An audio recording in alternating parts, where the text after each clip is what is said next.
Ladies and gentlemen, hello and welcome to the streets of Montreal. It's time to get your SRW TV Wednesday nights underway for season number 3 of Sim Racing World. My name is Scott Rattlegun Rankin. Alongside me is the Cowman. That's right, he's got a cowbell alongside of him, I'm sure, by this point. Cowie, how you doing? Mate, I'm pretty good. Yourself? Oh, yeah, mate. I could really milk that joke for a long period of time, mate.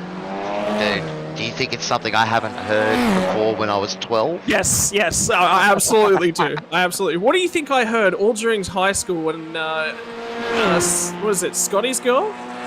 Came out sure. Probably in the first year of high school, I'm pretty sure. So, yeah, that was fun.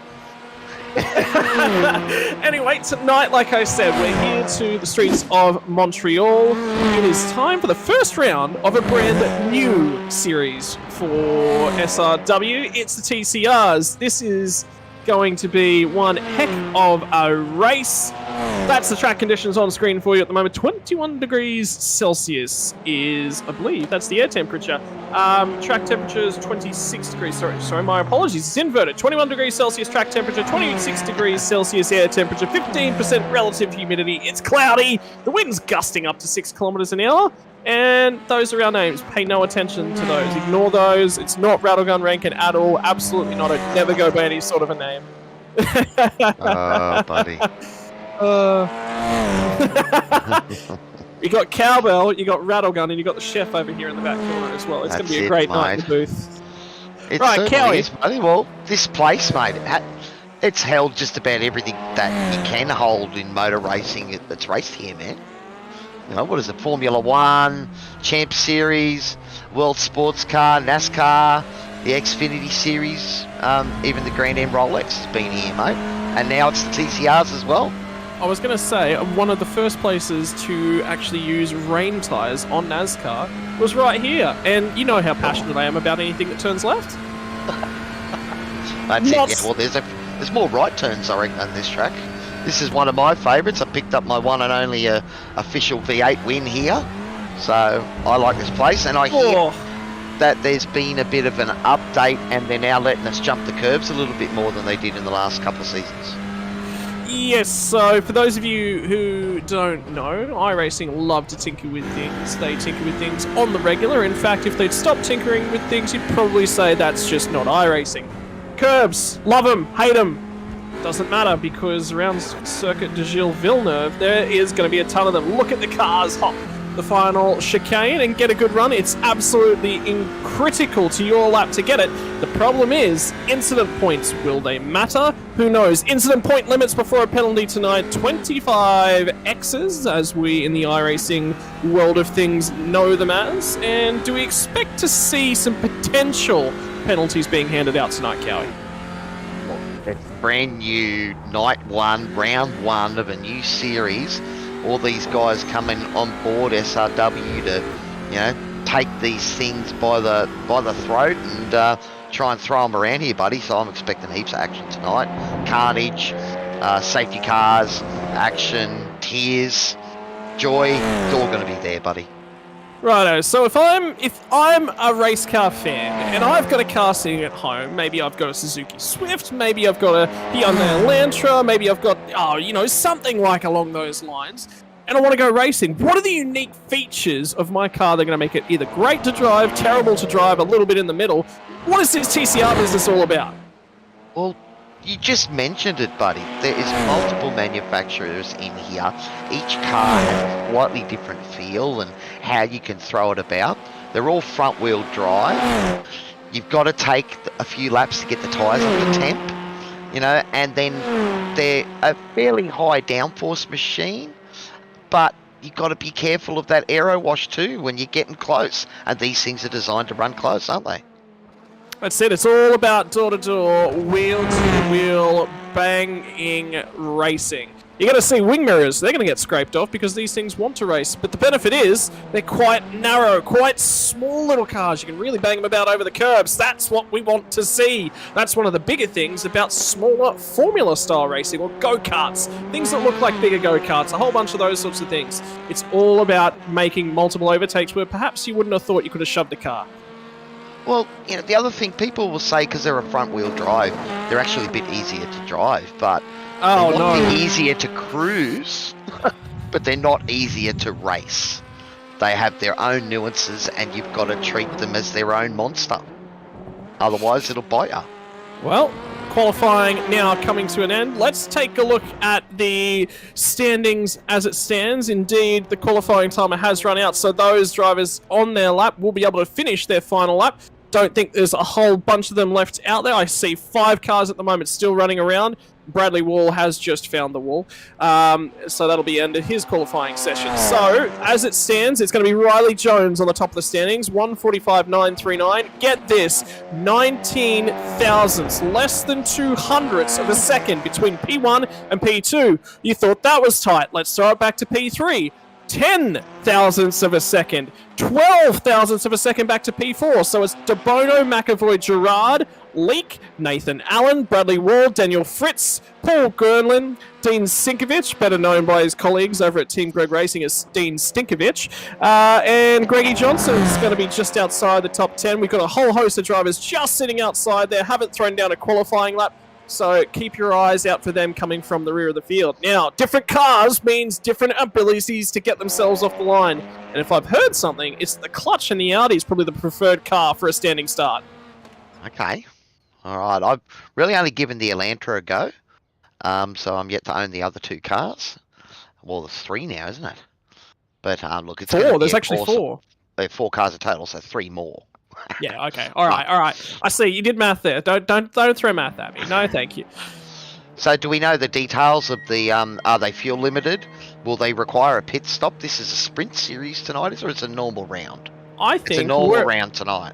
We're all going to be finding out as things go on. 45% fuel limitation tonight. So take whatever the starting tank size on these things is, divide it by half and take a little bit more off. 100 litres it looks to be the maximum tank size, so that will be 45 litres allowed for the drivers for the race. Now, I will actually throw it over to Toddy at this point if he's got his microphone hooked up, because I know Toddy has actually driven these things, and he is also a bit of a fan of the Audi, and was it the Elantra, Toddy? Yeah, I'm a bit of a fan of started in the Audi and then I went into the Elantra, and they are very hard on the braking, especially with these boys on the direct drive wheels. It's going to be pretty, it's pretty brutal on the arms and stuff on the braking in these cars. And I think around here, I think the Audis will get a better start, but I think the Elantras over time might be a bit better on tyres, and they might have a bit longer legs around here because of the chicanes. But you might find the Audis will get them on this long back straight, might be able to get a bit of time, but these chicanes is what's really going to matter, and that's I think the Hyundai is going to be able to do it tonight, to be honest. But that's my humble opinion. Well, good news, ladies and gentlemen. It is indeed a standing start. So, guys are going to have to get these things rolling. That initial jerk of acceleration is going to lift weight off the front end of the car. That is going to create wheel spin. Cowie, curbs are tight, wall strikes are everything, and little cars like this, they don't have strong wheel support. So, we expecting some broken front rights, broken front lefts? It's going to be on for young and old. We are right at the start of a new series here, and there are names up the top there. They're going to be wanting to stamp their authority on it right from the word go, buddy. Thanks to Paul Bryan out there in YouTube land putting a shout out for Riley with Man Up Sim Racing. Yep. So my team boss Tyson McAvoy sitting in P3, so he's put on a good quality. You're not allowed to talk about him at all. I can hear Bryce in the comments. You haven't even said a word yet. No, it's gonna be good, mate. So was it Riley Jones P1 with Man Up Sim Racing, Dylan DeBono P2, Tyson McAvoy Performance Sim Racing, Matthew Gerard, Greg Leak, Nathan Allen. There's some good names. Greg Leak, Team Greg, he's up near the front, got some pace in the TCRs. Greg, he does. Bit of a shout out there, buddy. Yeah, and have a look at it. All the cars that are around Greg Leak. So your top 4 were right up there in terms of pace, and then all of a sudden, there's a little bit of a gap back to Greg Leak with a 47.286, 47.380 for Nathan Allen and Brad Wall and Daniel Fritz, all very tight in there, all around that mid 47 marks. You're going to see a few packs forming, drafting, small cars, small little buzz boxes. And one of the drivers that actually has a little bit of experience in something similar in the real world, that'll be Dylan DeBono off the front row of the grid. I can hear engines roaring. That means we're only moments away from lights going out. Green flag's out. They'll get a little bit of a run. Somebody in the mid-pack went absolutely nowhere. So it is going to be a hotly contested run down to turn number 1 for the first time this season for the TCRs. Jones will lead us away. Has DeBono managed to lock it down? Has he managed to keep control of this field? You know what? DeBono's done one better. He's actually up into the lead. I can see Jones off the course on the left-hand side of turn number 2. We'll see if they can really get themselves settled down. They're nearly 3 wide back there. Somebody's trying to shove a nose in there, but they'll survive to get through the first chicane. And we're halfway through the first lap of the blink of an eye. Still 2 cars side by side. It's on for young and old. We did say they're just oversized go-karts, mate, so that's why you can see the actual hot thing right from the word go. Halfway through lap number 1, and I was just about to talk about Dylan DeBono's experience in real world races. Hyundai excels, wouldn't you know it? And they're not all that different from what you're going to be seeing here tonight. A little bit less power, but the layout's basically the same. Well, that's it. And then remember, we're talking iRacing is a simulation. Hang on. It's not just a game. We're going to have to put a pin in that one because the defense from Dylan DeBono, Riley Jones sending it down the outside. DeBono's going to park it on the inside, gets a reasonable run off the turn. So now it's going to be Jones who'll slot back in behind him. He's looking for the draft, looking to get the head out early and take control of the race. Qualified on pole, was not first one through the first corner, and he wants it back. Jones will have a look as we come down to the wall at Champion Chicane for the first time tonight. What's apparently going to be about a 32-33 lap race. Big dive bomb for the cars in behind as well. McAvoy pulled that thing up like he knew exactly what he was doing. That's not something you often say about McAvoy. He's going to have words for you, buddy, at the end of this one. No, this is great action. The boys are running hard. You see the lead. You say, oh, is that Greg Johnson's had a bit of a moment going into the wall. But we can see the boys at the front there looked like they'd broken away a little bit, but then the pack have now called them back up, and it's only lap 2. It's almost like Tyson McAvoy was the only one that wanted to go deep in under braking into the chicane at the end of the lap for the first time through. Everyone else was more like, I want to pull the car up nice and neatly, get a run, have it dive down into turn number 1. McAvoy said, I want to go defensive here.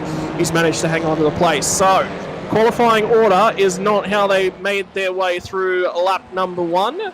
DeBono and Jones will swap themselves. Same for Nathan Allen and Greg Leake. So Allen up 1 spot, Leake back down 1 spot. Randall Leapui has made up 7 positions from his grid spot of 14th all the way up to 7th. And Deacon Gwerlin as well, up another 5 spots from 13th on the grid. Bradley Wall falling back several places. Paul Gwerlin back 1 place. Daniel Fritz has dropped a ton of space. Yeah, so it's going to be a little bit of a long night.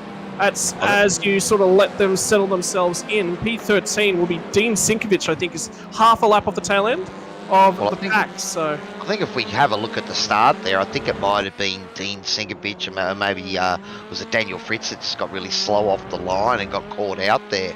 It was a ton of puffs of smoke, yeah. And then you saw that here it comes, move. Up for the lead. Riley Jones just sticks the nose out, and here comes McAvoy. My word, he gets close under braking. He's got absolutely nothing on him through the first half of the lap, and then all of a sudden he gets close. Matthew Gerard gets real close up in on them as well. So we'll flow back to a replay of the start when we get a chance, but it's hard to look away because here comes McAvoy. He's got strength under brakes. Riley is going to be sitting there and wishing he was maybe a little bit stronger, or perhaps is that Mr. Jones just using Dylan DeBono as a fuel-saving device? Well, it was all happening there. We were going to have a look at the start, and then my team, Ross, decided to turn on the screws there. Dylan's not going to give this up, but look at him right on the back of him here. Yeah, and so Riley Jones as well starting to show the nose. He wants to get back on the top end of town as well. This is 2 spots down already from Riley Jones. So quick in qualifying, might look for that car under low fuel loads, but have a look at it. Audi, Hyundai, Audi, Hyundai. So it looks as if the Audis have the strongest of the early running, which is exactly what our man behind the cameras, Chef Toddy, had to say. And well, Toddy served us up a delightful little dish of racing knowledge. Thanks, Toddy. That's it. I'll come around the outside here. Yeah, Jones. Deep under brakes, see if we can get a slingshot back in. Jones has tried this one a few times around the outside of the hairpin at the tail end of the lap. Has not worked out for him once yet. Now it's going to be McAvoy up underneath the rear wing of Dylan De Bono. He's going to get a huge run here. And have a look how late he's been under brakes the first 3 times by. Will he have another show of speed, or will he just back out a little bit early? That was fuel saving. He lifted off the throttle that time. There was a gap formed between himself and Dylan De Bono initially under braking. Another time past the wall of champions.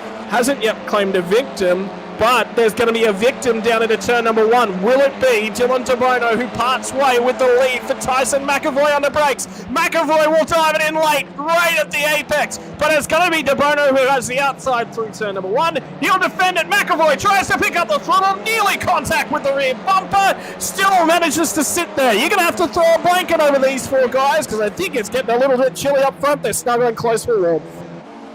Well, these cars are evenly matched at the moment. You can see where the strengths are, and you see that Matthew Gerard now making sure that he stays right on the back of here, because ever the opportunist, something happens between these front runners, he could be in the ideal spot.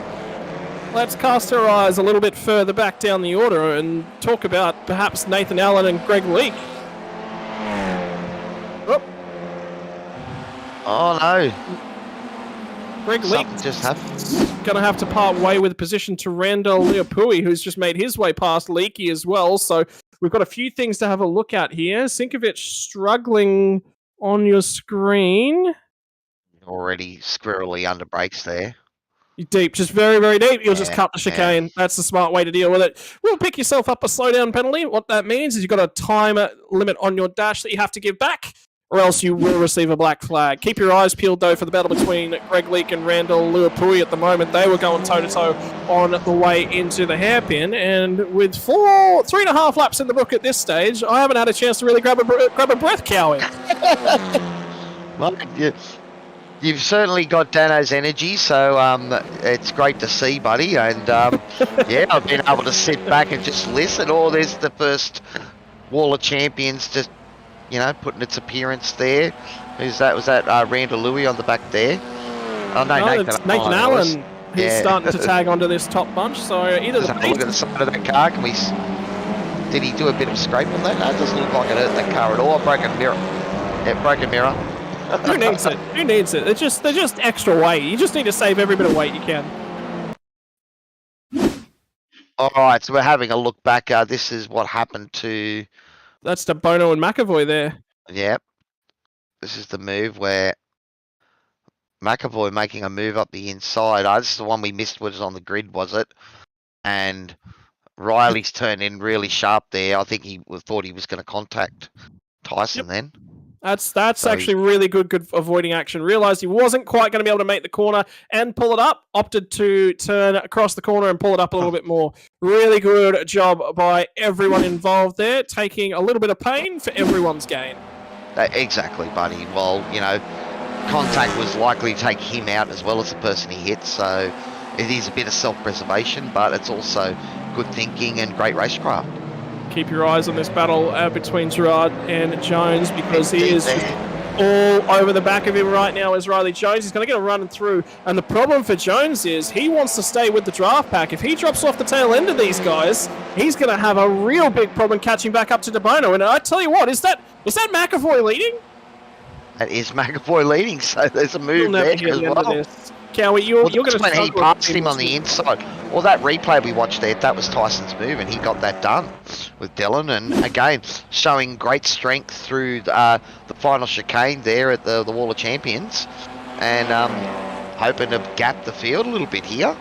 So I'm just wondering whether or not Gerard had a slowdown. No, he hasn't had a slowdown, because they're still going to go side by side through the first corner. It's going to be Jones on the inside through the first corner. We'll flip back to Gerard. They're going to exit side by side off of turn number 2. Is he going to manage to get this move done? Gerard's got the inside line. He's got the defensive line, and Jones has to settle. But all this battling has pulled them off the leaders. They are now 3 seconds back from the race leader, 2.5 seconds back off to De Bono. Yeah, Jones is going to get a move on. He's going to send it down the inside once again. He's got to get this done soon. Nathan Allen just sits back and says, you know what, boys, keep that up. I want to be in the picture.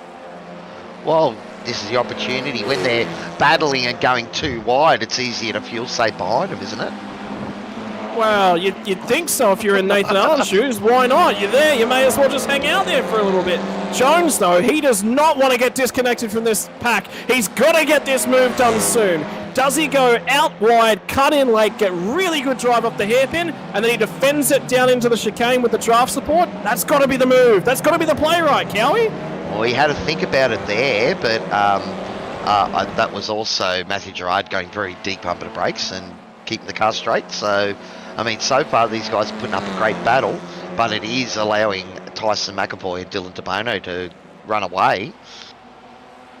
You know what? So, if Gerard's... There's two different stories playing out here. Jones has got the pace to be in this lead group of two at the front end of town, and Gerard's sort of, kind of, not really, and so Jones has to get a move on. But at the same time, if Gerard lets him pass, that'll be the last he sees of P3 for a fair while, you'd think. So he's got to defend it quite tightly. And here comes Jones, send of the century, down the inside, finally gets it done, parks it up perfectly on the apex at 2. Job done for Riley Jones, and that is probably 4 laps too late for my liking.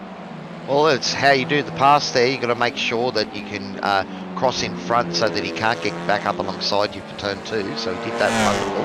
But as you said, that's cost him about 2.5 seconds. So And have a look at the gap. Immediately. Get a real good look at his pace. Yep. He's gone. He has just absolutely set sail. Immediately puts a ton of time on Matthew Gerard. That's how much he was holding him up. We're a third of the lap since they've actually made the pass here for Riley, and he has disappeared. Gerard was holding him up something proper. And it's only 0.1 up at the front too, so Dylan is back onto the rear of Tyson. So I know Tyson was looking to try and gap and build that up, but that battle between Riley and Matthew behind just gave Dylan the chance to. Then he had a look. Oh, DeBono just opens himself up, tries to fire it down the inside of McAvoy. McAvoy will now get the run off the corner. Better line, better drive from the driver of the number 037. And Dylan DeBono, is he just sitting here? Is he biding his time? Or is the fact that Riley Jones has suddenly gone past to the front of that pack? Now he'll stick the nose out, dives back in, wants to let McAvoy know that he's there. Brakes early. McAvoy so late onto the brakes into the wall of Champion Chicane. A long way over the curbing. Definitely an incident point picked up there for McAvoy. And this battle continues to rage. You've got to be so careful there too, because it's really easy to pick up a slowdown, and something like that makes it very, very difficult to wash off. Is it just me, or does it look like DeBono is intentionally just checking up a little bit, making McAvoy think that he's going to send it in there? He's looking for a mistake. He's probing for weaknesses from McAvoy, and here comes Riley Jones. That gap has closed about a second and a half in that one lap alone, so Jones is moving. Well, we see that straight away there. As soon as you get involved in a battle, it costs you a second and a half a lap. We can see that gap was 3 seconds back to third, and now Riley Jones has got it down to 1.7. So already lapping about a second and a half quicker. He did a 46.02 on the last lap, and the leaders did 47.4s and 47.5s. So there you go. Well, we'll have to keep our eyes peeled for that one. Well, in actual fact, that's the major battle so far tonight. We've already had a driver take to pit lane, which I believe was Steven Sinkovich. So Steven Sinkovich down pit lane. And it looks like he jumped a pit, so he might have got stuck in a wall or something there. Can't seem to see anything on SDK at the moment. He is currently 7 laps down out of 8 laps completed on the 8th lap. So something's happened very early on, and he may have had to tow back this a long time. In fact, he's going very slowly once again as Steven Sinkovich, so it may be terminal for that car. Do we have a fast repair available for the guys tonight? Looking into that for you now, Cowie. Yes, we do. 2 fast repairs is the go for the TCR series. At this hopefully Steven can get back, get that car fixed, and have another go. DeBono cleared Tyson McAvoy in that last lap, and he's got to move on. So, yep, was definitely getting held up a little bit by Tyson McAvoy, was the driver of the number 03 Audi. Passes the 037 Audi, and now Riley Jones on his way You back see in. this, buddy, but once back into the draft, Tyson is now putting the pressure back on Dylan, sorry, so we got a penalty. Oh, no, Greg. Ah, okay. Toddy just saying he thinks he was a slowdown, maybe. It could have been. Potentially. We'll have a look here, though, as Tyson McAvoy is trying to defend and attack at the same time, sends it into the inside. This is a really difficult spot to do your overtaking is this third chicane. In fact, they'll opt out of that one. You cannot go too wide into there. You've got to get it done by the turn in. Yeah, that's right. Yeah, Greg Leake. Big moment by the looks of it. We got, and there's had a lap car there as well getting involved in that battle.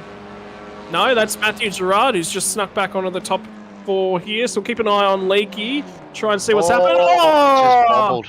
Just bounced funnily over the curb. He's managed to keep that one going, though. That curb at turn one, is a lot more dangerous for these cars than a lot of others, as the suspension rides a little bit differently. Tyson McAvoy back at the front end of town has just sent a huge move up the inside of Dylan DeBono, so the leader will swap positions with P number 2 once more. That is going to continue all night long. If you thought I was excited now, wait for 30 laps time.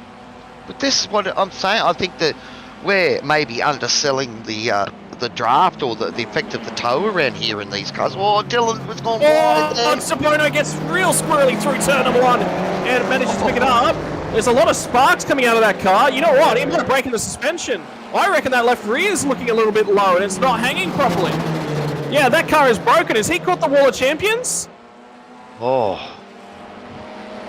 That's on the wrong side to have caught the wall of champions. So has he bounced over a curb wrong? That's part and parcel of driving these cars. You've got to look after them in more ways than one. Just touching the wall can break the suspension. Curb strikes, they can do it too. That's going to be something we might... It's hard to see there. But here we go. Here's the move. So maybe it was a bit of rubbing.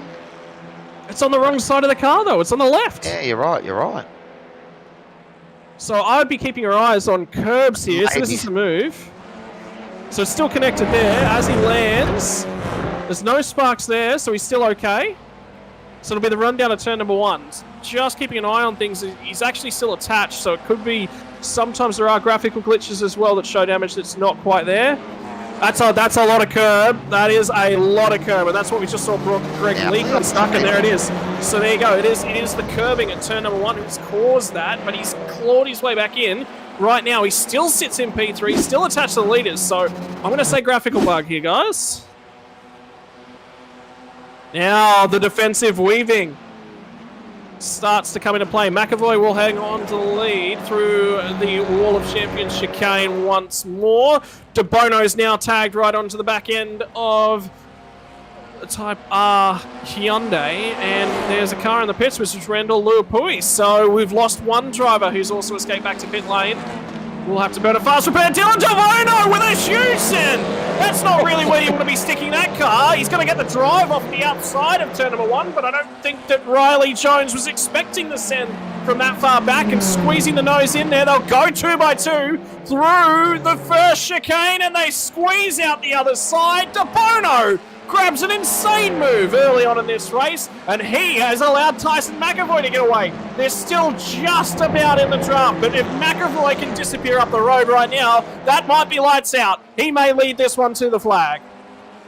I think it's a bit early to be calling that, buddy, but this is some great action, and we can see why this series is quite popular, both in real life and on the simulation, is because the action...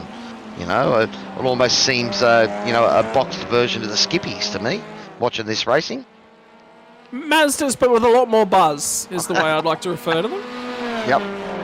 But yeah, no, that's just great stuff. Badley Moore running P6 at the moment. One of the SRW admin guys having a great run. Jockeying for Chris Cross Esports as well, and that's a cool looking car. I want to reach out and apologise to Riley Jones. I've been saying he's doing so well in that Hyundai. I've been looking at my car logos wrong all night. That's a Honda. Why is the Type R on the back of that car? That makes no sense.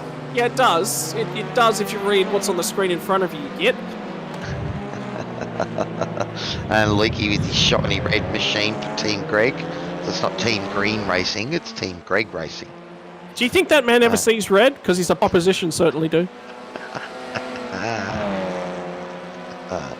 Well, there's that Deacon Gerlin behind him in the tow now, looking to try and get that drive, try and get a move done down into the final chicane.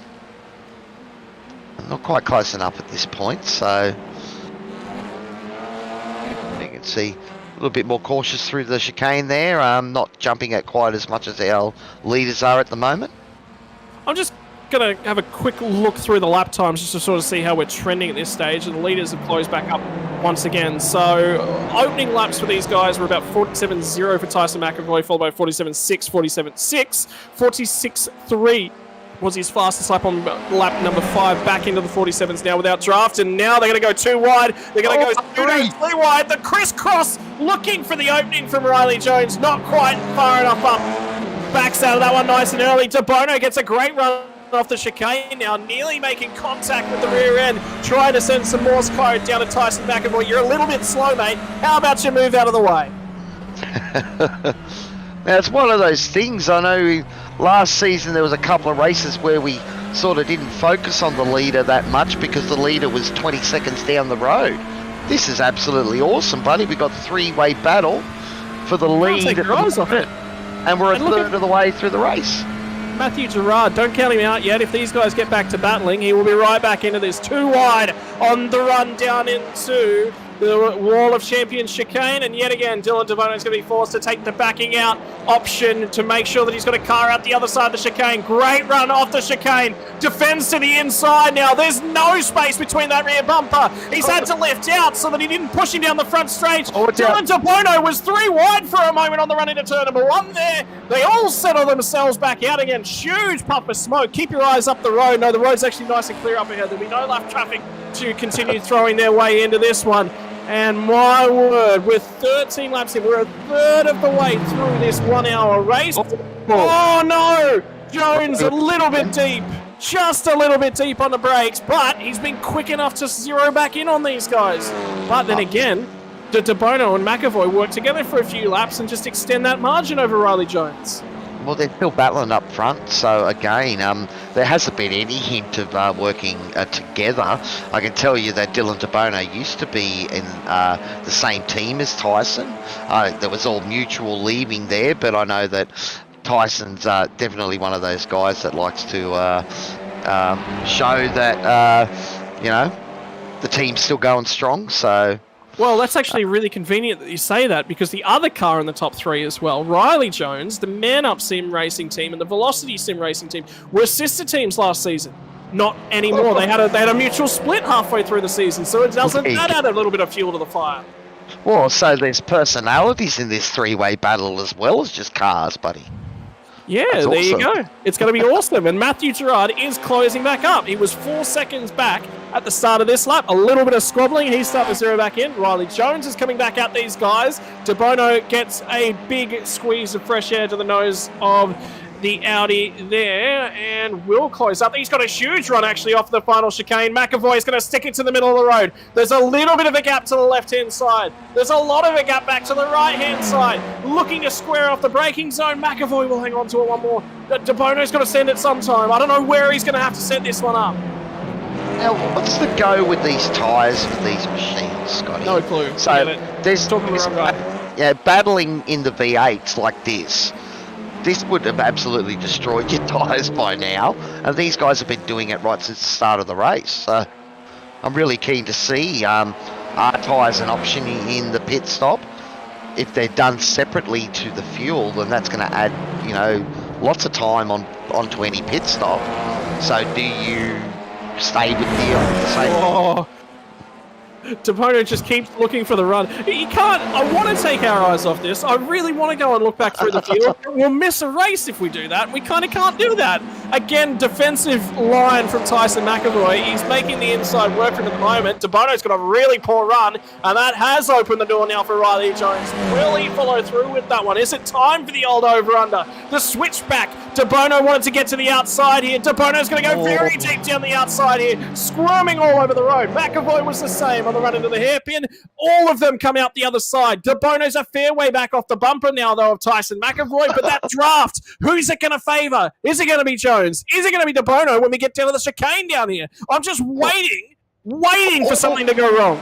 All three of them took a different line on exit out of that hairpin, and they're still, you know, neck and neck when they come McAvoy's up pitting. here. McAvoy's just opted out of this one. He says, you know what, I'm going to pit. This is going to throw caution to the wind. Pit window would be open. 25 minutes done of an hour race, so 35 minutes appears to be the fuel window, and McAvoy said, I'm coming in straight away. Oh, that's an interesting ploy. Well, do you think Dylan will reply straight away, or will he try and trust that he can run in clear running? Well, It seems to be that the draft seems to be more important than clear running. Got an update from you from pit road. Tyson McAvoy slid through his pit bay, had to stop, grab reverse and back it up. That is the huge deal. That's going to cost a couple of seconds at least. So we'll have to keep an eye on that. And it doesn't look like he's taken tyres though. No, just a splash of fuel and back out there. So not up on the jacks. He's going to continue with that. Have a look at the purple rims when he comes around this corner too. Wants to add some flair to his car. He's just barely gotten out in front of Deacon Gerlin as well. If he'd have gotten trapped behind Deacon or merged at the same time, that's another bit of time that he would have been cost. So calculation bang on from Tyson McAvoy, but he'll be ruined that slide through the box. Well, that's right. He might have been actually up in front of Bradley and Paul Gerlin. So, you know, he's got those two guys in front of him now, so he better hope that they don't, you know, decide to run long. Here's the moment coming into the pit bay for Tyson McAvoy. Just barely slides through the box. Look at that. A meter he had to grab reverse.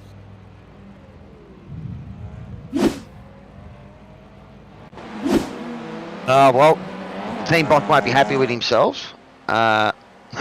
But that's what happens, and you know, you've got to put those mistakes behind you and just battle on. And normally a driver would get away with that mistake too. It wouldn't have been caught on camera. It's just lucky or unlucky for Tyson. I was looking at him at the time.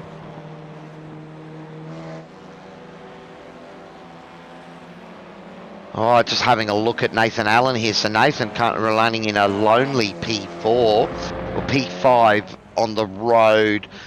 If we take the pit stop into account, but so far it's only Tyson McAvoy that of the front runners has pitted at this stage, and the others opting to run long. So we'll have to keep an eye on Tyson's times relative to the rest and see if it is going to become a factor later on. Then again, safety car, but so far it's been some pretty clean running from the guys. No sign of the SRW safety car tonight, buddy? It is in there. Unfortunately, there were technical difficulties with setting up the server, and the SRW safety car is not in its normal livery. It will be back from next week, but it's going to be a hot yellow Audi TCR, I believe, driven by Stefan McCartan. So he's taken a lot of race control duties this season. Big shout out to Stefan McCartan. Bono just tagged the wall. Bono just hit the wall on the right front. Coming through the third chicane on the lap. I think he's going to have to pit. I think he's going to have to pit and take that fast repair with... I'm finding it hard to see the damage on the machines, but we did see that tag there, so I don't know. Are these one of those cars that is easy to break? Yes, yeah, they break suspension at just a slight nudge sometimes. So, but the fact that he's continuing on, I would expect him to pit. There's no way that he would not pit with that damage. No, he's continuing on. He's gotten away with another one. Well, it's one of those things that, like I found it with the Radicals in my first season with SRW, you know, sometimes you don't even know that the car's broke. You know, so you drive on as if normal, you got a 0x contact. Oh, okay, it's only 0x. Car feels alright, I'll keep driving. Keep an eye on those lap times. Currently in the low minute 46s, Dylan DeBono with a 46 flat, Riley Jones with a 46.2, Nathan Allen with a 48 behind him. And let's just have a look. What did Tyson McAvoy? Well, it was a 2:11 for his last lap, so still kept the pit. just coming across the line now, so we'll get that in a minute. 46.9, so he is 9/10 of a second slower, just with the extra fuel on board. And he's not running together with anyone at the moment. We've said that battles cost you time, but the draft gains you time. So it's maybe a bit surprised that we didn't have a few of the guys working together. But as you said, mate, round 1, season 3, brand new series, there is a sheep station on this race for sure. There's a sheep station on that pit stop, I think, for Tyson McAvoy. I think he's going to be filthy with himself. But anyway, we'll keep our eyes up and down the field. Let's take a look at a few of the newcomers to the Sim Racing World League for this season. Names that we do not recognise. I am actually really over the moon with a few of these names that we recognise. Deacon Gerlin, Daniel Fritz, both of them having phenomenal nights. Paul Gerlin, so there's a few of the Gerlins that are showing up. Nathan Allen is obviously a regular within the trucks as of last season. This season, branching out, running a few more series, as Riley Jones will trundle into pit lane as well, so keep your eyes out for that in a few moments. But a whole bunch of new drivers, and it's really good to see the field expand. It is. We're going to have to keep an eye on Riley here to see where he comes out relative to Tyson. But I would seem to think that he's probably going to be in front. And Dylan DeBono did a 45.7 last lap, buddy. So that car isn't broken. Because he's still ringing the neck off it. He's just out there. He's trying to knock a few bits of metal off the corner of the car each time. The car's getting progressively lighter with every corner. Oh, does that look like Riley Jones has managed to come out in front of Tyson McAvoy? So that little...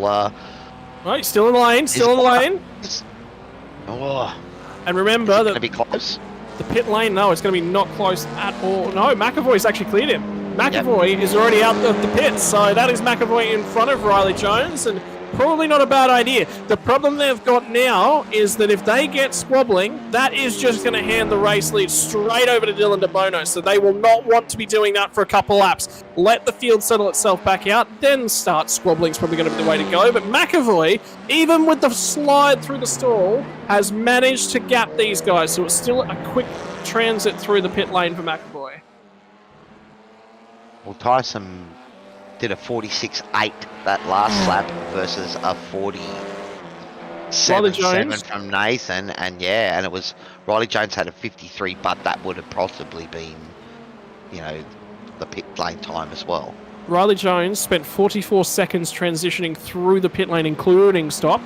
Tyson McAvoy on lap 15, 3 laps earlier, 41 seconds transitioning through the pit lane, and Dylan DeBono, so the last of our leaders, finally elect to come through the pit lane. Was it Jensen Button here, 13 years ago now? Made 8 transitions through the pit lane on his way to victory at the Canadian Grand Prix in Formula 1.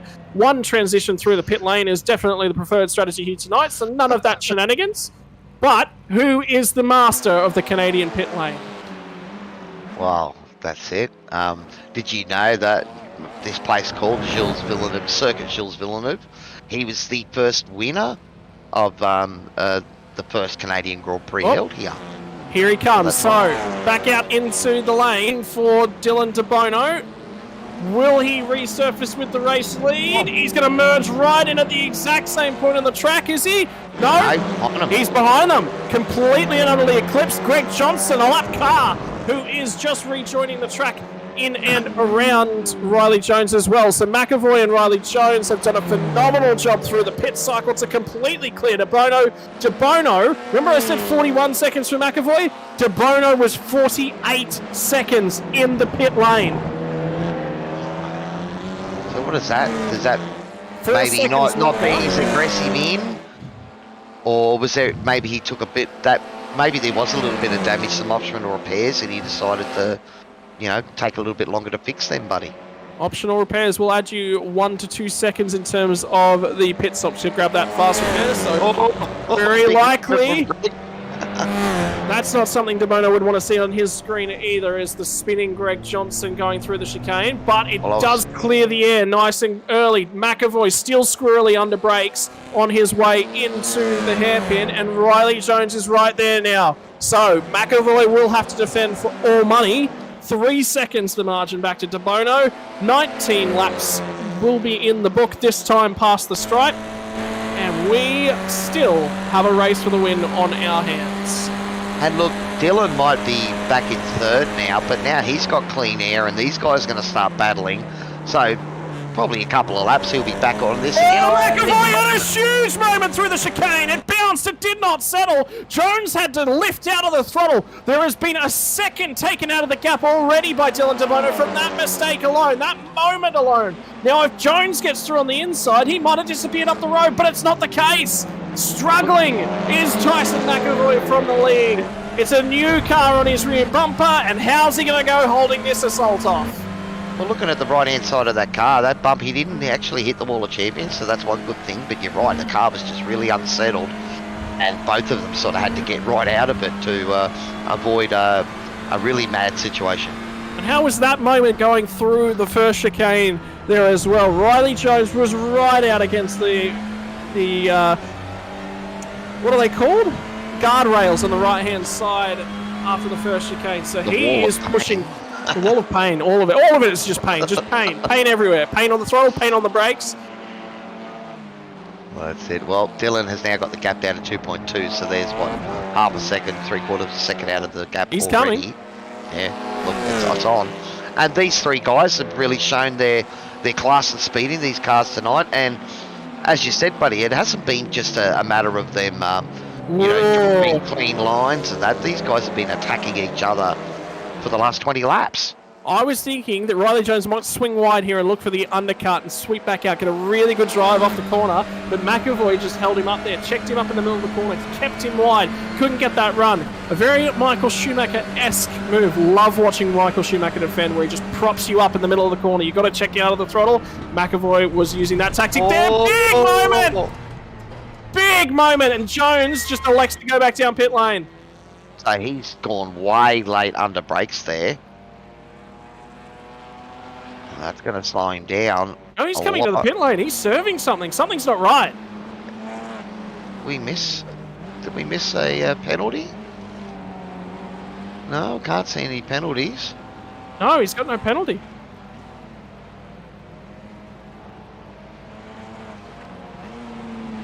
He's stopping in the lane. I missed what he said then.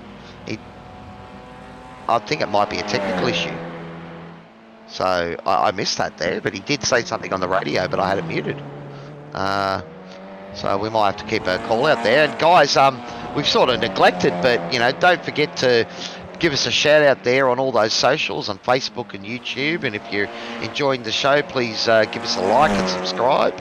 And come along and join us for all the madness and the mayhem of SRW racing, buddy. It's going to be awesome. I'm in a couple of leagues. I died last night in the Dirt 360 when Shibby took me out. So he didn't mention that. I was talking to him today, and he said, no, it was a whole bunch of fun, but it's just a lot to manage those sprint cars and ovals. So he didn't mention that. That was not part of what he said. I was actually going to recommend, Cow, do you want to go actually talk to Riley and see if you can figure out what went on there? Because we're all scratching our heads. Yeah, I might see if I can find him in the room, but he's up there.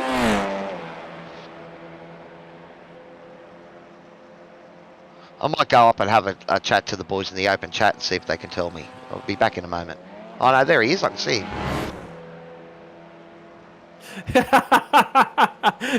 Nathan Howard out on the YouTube comment section says, hey, I had no wing and no idea. Well, we knew about the no idea, mate, but the wing part, look, you're still not allowed to tap Cowie. That one's against the rules, fella.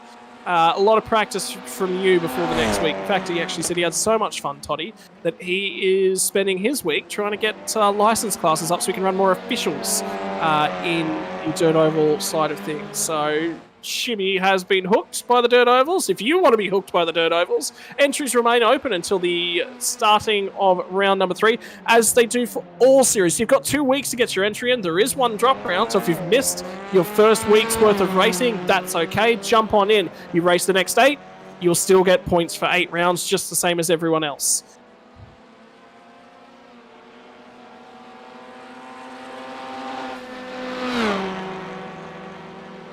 Mate, you've been waiting for us to just catch on to this one, haven't you? So, Bradley Wall starting to zero back in on Mr. Gerlin. Has Gerlin pit? They're both pit. Yeah, they both have pit. Cowie's back with some news. Right, so an unsafe release on his kit. Oh, so he crossed the pit lane. The pit lane line. So he's crossed the line and got pinged by iRacing, so he had to serve it. So that's what put him right back there. Well, we'll have to add that to the show notes, I think, for the rest of the week, is Riley Jones fighting for win, gets pit lane unsafe exit penalty. We'll have to go back. I'm sure Toddy will have some way of going back and having a look at that one. He'll sit there working away furiously in the background until he does. Well, we still haven't had a look at the madness at the start because there's been so much action on track. Oh, that's right. We wanted to have a look at that, didn't we? Yes, for Nathan Howard, Dean Sinkovich is still on track. This was his entry into the pits. Yeah. And so he's got an off track there for sure. And he probably cut that a bit fine because he knew he was coming into the pits. He left it really late. Was lucky not to tag Tyson. That I know. I'm always worried about netcode when things get that close. But I want to have a look at where he picked it up on pit lane exit. Is where because the penalty's already there. He's got to serve at this point. Yeah, this is him serving the penalty. Yeah, so it'll be when he pitted before that. So he pitted on lap 21 this one. So I don't know when he pitted. Lap 18. Lap was lap 18. Dylan DeBono, yeah. So it'd be lap 18. Might have been when that happened. Anyway, we'll keep working away at that one. With a lot of action and see what you can come up with, Toddy. Here we go. Look at this. The magic of iRacing. So Jones pulls out of the pit lane, lifts off the pit lane limiter, starts getting himself up to speed, and that white line, you've got to say, oh, he's definitely caught that one. Absolutely, he's pinged himself a penalty there. Chivy Dean is still on track at the moment. Dean Sinkovich is running at 12th. Well, he's down a couple of minutes, so something's happened. All right, so we're finally going to have a look at the start. We're only 23 laps old. Or is this... It's the first moment we've actually had to talk about it. So... Sinkovich has had a problem. Greg Johnson actually gets a huge launch. I'd say Sinkovich is immediately towed. I don't think he was prepared for a start. Something's happened and he's just immediately flicked back to the pit lane. That's who we're watching at the moment is Dean Sinkovich. And of course, with him not on the track and immediately back in the pit lane, that's why you've lost all feed. So we'll get that one back to you here in a few moments. Look at that. Bang on straight away. But Jono gets a huge launch. Check this out. He's going to grab... one spot, 2 spots. There's Dean. So that's what happened. I think Fritz was the one that got big wheel spin off the line there too, and was a bit of a cork at the bottle as the guys had to go around him. Have a look at Greg Leakey though. He's doing real well up there, isn't he? Defending for all money in turn number 1. Mr. Johnson. You know what? That wasn't even called out to race control. Okay. So there's been no penalty aside from that one. We'll have another look here. So Gerlin's obviously checked up quite aggressively just to make his way through. Greggy sees an opportunity, bounces off the curb, swings a little bit wide and picks up Mr. Paul Gerlin. And they're front wheel drives. He can't flick him around nice and easily. That's why he'll do a big old sweep backwards. Well, Paul Gerlin with DSL Welding Services and has also come on board as an owner of SRW. So it's great to have Paul's support. Though I'm sure that Greg Johnson might be in the firing line if he gets back up against him there later on. I've got good news for you, ladies and gentlemen. Tyson McAvoy is now less than a second ahead of Dylan DeBono as well, so that battle's going to start heating up any moment as DeBono's closed that gap in even more. McAvoy real strong under brakes. Getting out of the corners seems to be the issue for McAvoy, but then again, if you're strong under brakes, I think you might be able to hold him off around here, Kelly. I'd rather be strong under brakes than strong off the corners. Well, I think he's just carrying a little bit more speed through those chicanes, and that's giving him a little bit of a gap. And, we're sort of seeing that concertina effect sort of coming to, affect sort of, every braking zone. But Dylan is just, he's not giving up here, and he's now close enough that that toe will be a factor. Well, battle for the lead continues to heat up. Riley Jones is in recovery mode. Currently 9 seconds back from Nathan Allen. Nathan Allen's last lap was a 47.6. 45.7 for Riley Jones. 1.5 seconds or more a lap based upon that current pace. So Nathan Allen will be having to look in his rearview mirror in about 5 laps. There is only about 8 laps left in this race as well. So Jones is going to have to work hard to get up on the back of that one and get it done really quickly. Yeah, well, he did say that was his focus, Nathan Allen and P4, and he thinks if he can get that back, then he's managed to salvage something for tonight. Oh, Greg Johnson has had another big moment, boys.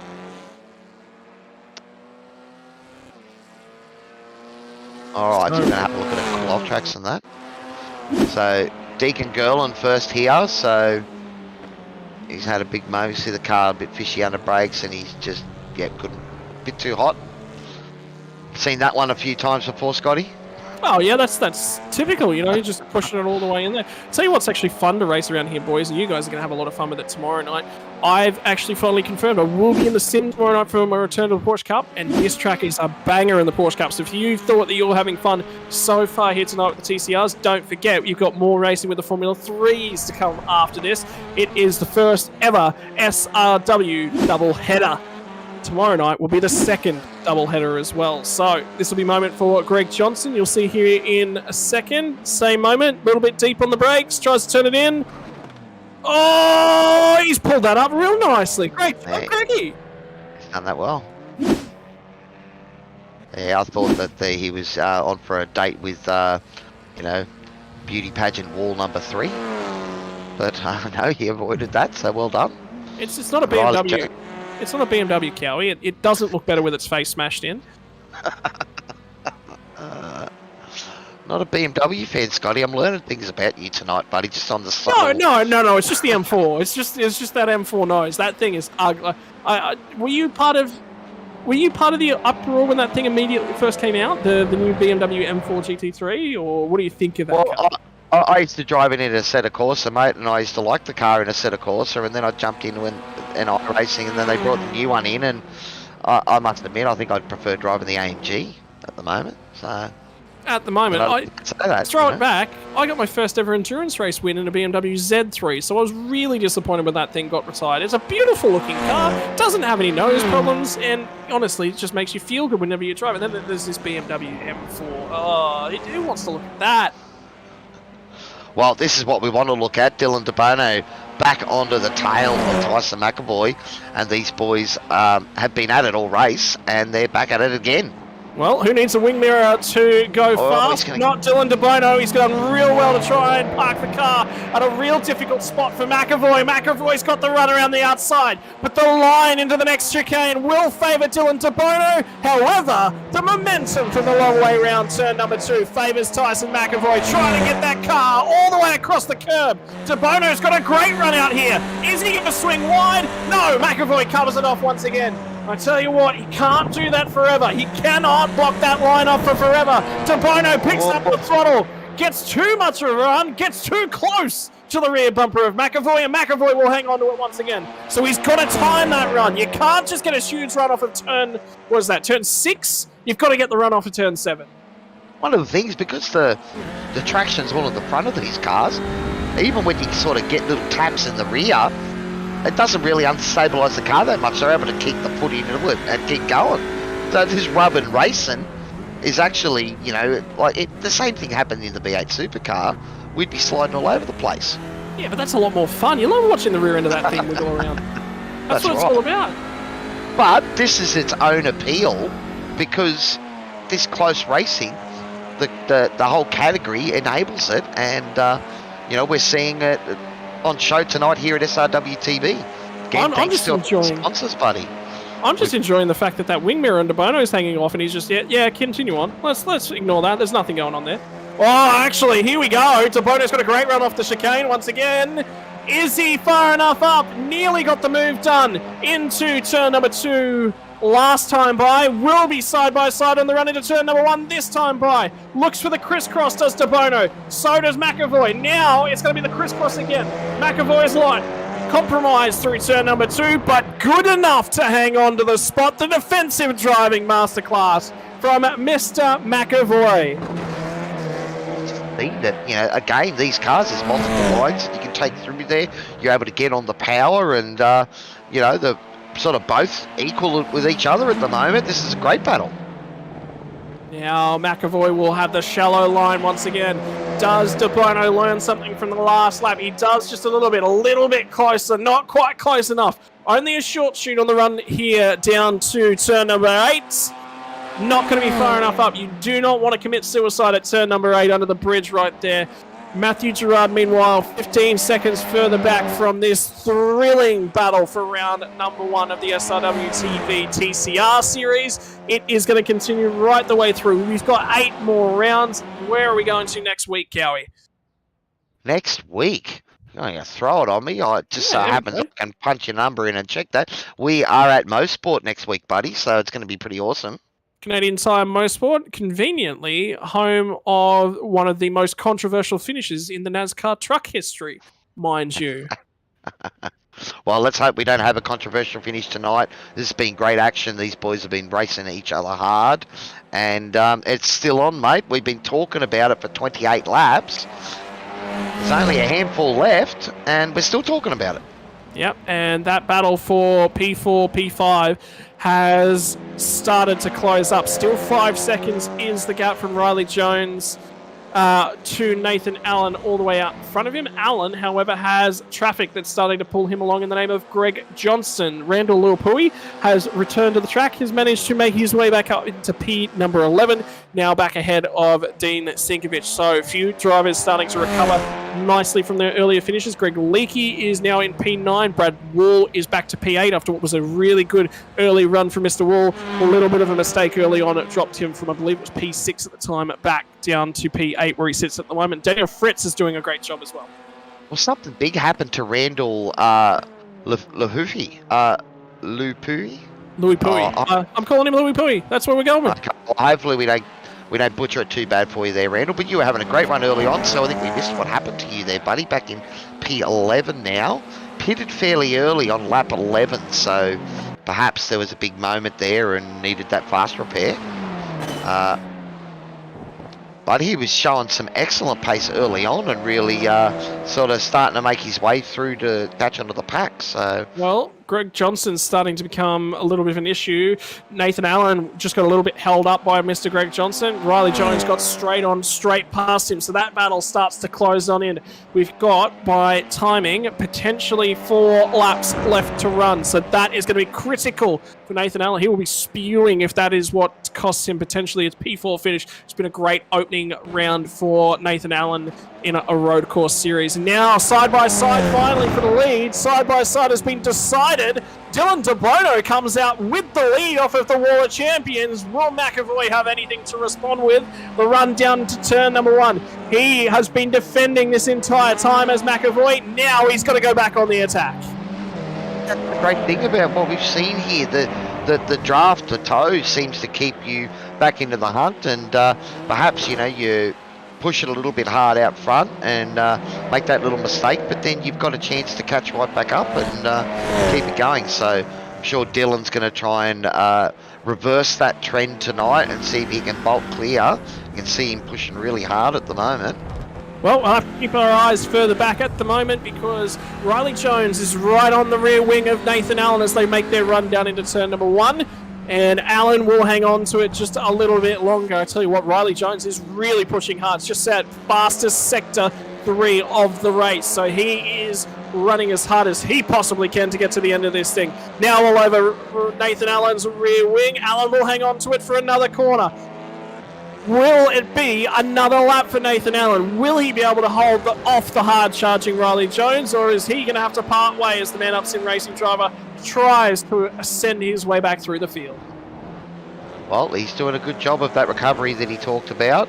Was a bit annoyed with himself for the mistake, a bit gutted, he said. So he'd be glad that he's back in and battling hard once again. I know that all of us want to win races and battle right up at the front, but sometimes it's just about the battle. If you're circulating around here by yourself, it can get a bit dull. You're racing against other people, it's always fun. Well, De Bono's got clear and immediately put a second on. Riley Jones was being a little bit patient. He realises that this is the only move he's going to have the time left in this race to get done. Had to make it clean. Gets the move done. But now Nathan Allen's got a huge run off the corner. And the draft is going to come back into his favour. So now Jones is going to have to defend all the way down this straight. Goes narrow. Opts to take the defensive line. Nathan Allen gets a run to the outside using the draft skills he's picked up from the Truck Series on Monday night. Is all the way to left-hand side, and Jones just says, let him have it. I'll get him back down through a later portion of this lap, and I'll make it stick this time. I think these guys are a bit gung-shy about going too wide through the chicanes. Is that disappointing you tonight? Or Allen's going to squeeze him just a little bit. Riley Jones breaks it late down into turn number 1, gets the move done once more. Nathan Allen now looking for the switchback. Riley Jones got a really good rotation, got back to the throttle nicely, and he might have sealed the deal there this time by. So P4 finally achieved for Riley Jones. Couple laps left to run. He's just got to make sure he defends that margin. It's an excellent example of the various strengths of the cars, so that the Audi seems to be really good into that last chicane, sort of slowing down from that higher speed, and then Riley's machine seems to be stronger sort of through T1 and 2 and getting drive out of those slower sections. Open setup the TCR League is too, so if you know a setup guru out there and you want to get out there and run around in some buzz boxes, have some fun, tweak a few little settings. So McAvoy has run out of fuel, that looks like. No. Is there a second stop required? I don't think there is. So what's happened there? Is he underfueled himself? Yeah, he has. He's just come in too early. Remember how we were talking earlier on that he was 41 seconds through the lane was Tyson McAvoy? Well, the guy who was longest in pit lane now leads this race at a 48-second stop. It was he's had to reverse back again then too. So, yeah, it was just a splash and dash, you're right. So, I think Tyson might have got his fuel numbers wrong there a little bit. Looks like he has managed to come back out and hold on to P3. Oh, no, I don't think he has. I think Gerard has actually eclipsed him. Yeah, Gerard's gone down. In a P2. That's P2. But Riley Jones, P4. And, yeah, so looks like this, if Dylan has got enough fuel on board and hasn't made the same mistake, then, you know, this race has been given to him on a silver platter, really, hasn't it? Well, we'll have to see how this develops. There is only a couple of minutes left here, so De Bono's got complete control of the field. If he wants to back off and make sure that there is only a couple more laps, he has the freedom to do so. He has got nearly a 20-second margin back to Matty Gerard. Matty Gerard has only got 4 seconds or so over Tyson McAvoy, so that one could get spicy with a few moments left in this one. Yeah, so it is a timed race, so, and I can just see that it is going to click over. We are going to have 2 laps remaining, I think. So, with still 2.5 minutes on the clock, there'll be 2 more laps. So, but Matthew Gerard up into P2, minding his own business, was part of the battles early on, but maybe didn't quite have the pace of the front runners. And he's watching them all fall away, and P2's looking really good for him now, isn't it? He'll take that. I don't know a driver in existence that would be like, this was a P4 race, it was all said, signed, sealed, and delivered, and all of a sudden there's a 2 next to my name. I don't know a driver in existence that wouldn't accept that. Is that Paul Gerland's had a crash too on SDK, buddy? Oh no, what's happened to Paul? He was making a good recovery there, and DSL Welding replay will tell the story. Run down into turn number 1. Yeah, we do have to give a big sprig to our sponsors, DSL Welding Services, and great job. Hackney Imports as well. But yeah, look, he's held that well. Caught the rear, so it didn't get away from him, and he's cost him position. and a few seconds, but It was, yep, that was Bradley Wall that went through on him. So, unfortunately, Paul Gerlin was running in P7 prior to that incident. Now back to P8. Bradley Wall, though, accepts the position on offer. So, 1 minute and 10 seconds left in this race. Dylan DeBono's just coming off of the hairpin, so he will come by to accept the white flag. One more lap left to go. Has he got enough fuel left in the tank? You would assume so at this stage. And if he doesn't, he's going to stretch that as far as he possibly can with 19 seconds worth of margin. McAvoy is coming, though. So Gerard is going to have to be careful here that McAvoy doesn't close right in. It's 4 seconds. So one mistake and McAvoy will be there. He's just going to put a clean lap together. Doesn't even have to be a quick lap. Just has to be clean for Matty Gerard to bring it home. 3 seconds now, so Tyson is charging hard, but he will be ruining if that was a fueling mistake, or perhaps he counted that it was only going to go 33 laps, not 34. As he said, one of the things about, I know that if you rely on a third-party app like Crew Chief or something, when it's a timed event like this and not a dedicated number of laps, it can actually get it wrong. So you got to be careful sometimes. Well, I was thinking 3 seconds quicker through pit lane. Now, the option is, if he'd let Dylan DeBono lead once Riley Jones had pulled out of that one, he might have had enough fuel, but he wanted to hang on to that lead. He was scrapping for it. He was defending. He didn't want to lift. He didn't want to save, and he's fallen by the wayside because of it. So, bit of pill to swallow for Tyson McAvoy, but P3 that you all said and all done, we'll still take that. That's race number one, mate. You've got to fight for that sheep station and put it all on the line. So there's just the boys on the radio there. Matthew asking for Dean to let him through without too much pain. So they're quite happy there. And Tyson has managed to catch a second up on that gap, but he is running out of laps. This is the last lap of the race. And we better keep an eye on the front because Dylan DeBono coming into the Wall of Champions for the final time, buddy. Don't pick up a slowdown. Take it nice and easy. You've got 20 seconds to play with. Bounces over the curb. Swings out near the guardrail. Weaves left. Comes all the way over near the pit crew. He'll say, thank you, boys. You put more than enough gas in and more than enough to get me home. And there'll be celebration in the DeBono crew here tonight. Matty Gerard just on the run down through to the final chicane at the moment. Over the right hand, over the left hand, through the Wall of Champions. Dean Sinkovich will come home in P number 12. In the middle here, though, of a hard-charging Tyson McAvoy who underfueled the car. Is that going to be the story of the season as well? Fuel will play a huge part in these races. Tyson McAvoy with not enough gas to get home. And Riley Jones crossed the pit lane line on exit. Earns himself a black flag. And that means P1 potentially turns into P4 for Riley Jones.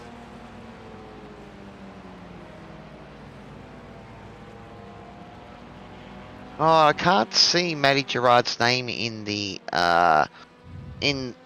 Discord chat. I was going to try and get him to come down to the green room, unless he's got a nickname we don't know about.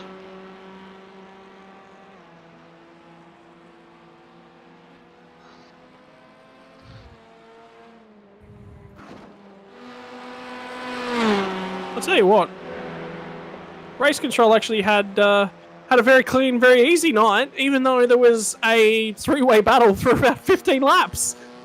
That's it. But as I said, I think one of the things that we say, I think because the traction's in the front of these cars, that little bit of banging in the rear and stuff like that doesn't unsettle them too much. Enables you to stay on the power and race closer together and deal with those little bump and grinds.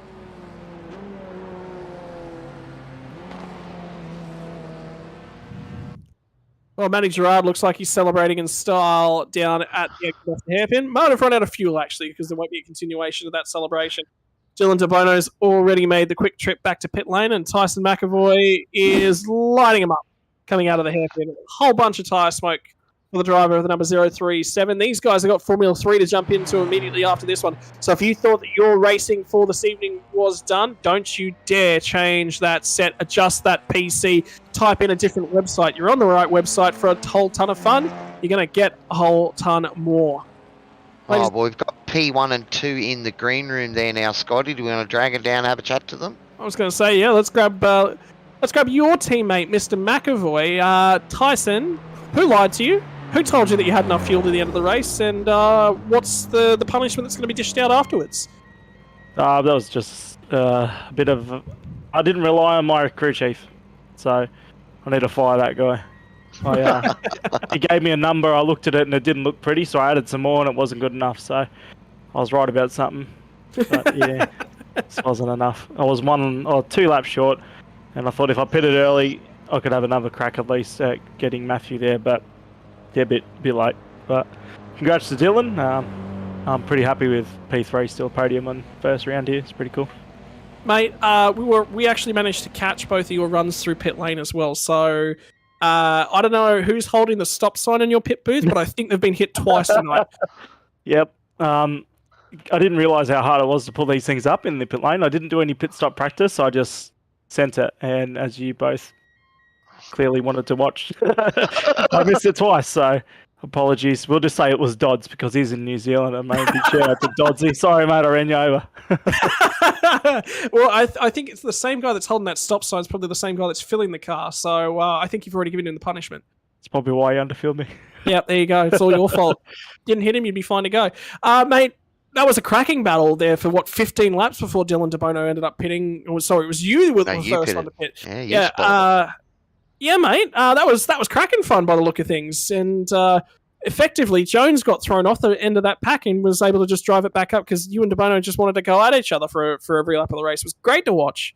Yeah, I felt like DeBono wanted to work with me at the start there, so I gave him a lot of room, and he gave me a lot of room, which was awesome to see. We've had a lot of run-ins that were on the bad side, and this race we kind of threw them aside and actually worked together, and it was really good for that first stint because we needed to pull away, and we pulled away a bit. We made a few mistakes, and then they clawed back. But I was first to blink for the pit stop. I thought it was just the best to get out of there as soon as I lost that position. I felt like I was going to lose the position, so I think it was the right move. It's obviously Dodds didn't put enough in.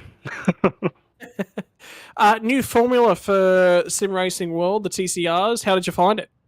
Well, these are cars I've wanted to race since they came out, and this is like the first time I've actually jumped in on a championship because not many people do the officials, and not in Australian time zone anyway. So it was pretty cool. I also tested out my new direct drive, first time racing it, and to bring home a podium, it's pretty good. Most importantly, mate, Formula 3 is just about to kick off here in a few moments. You're going to be joining us for that? I'm the RC, so I'm the good-looking bloke telling people what to do, so that's pretty cool. I'm happy with that. And after you've hit your crew chief, I can guarantee you nobody's going to listen to you tonight. Good luck, mate. Head down there and have fun. Thank you. Cowie, you're not allowed to interview Tyson McAvoy. That's the rules. But you can interview our second place driver here tonight, Mr. Gerard. Oh, let's drag him down. Matty, so fell into your lap there at the end there, buddy. P2, you were having a great battle at the start of that race, and didn't he come in properly? Oh, he's back.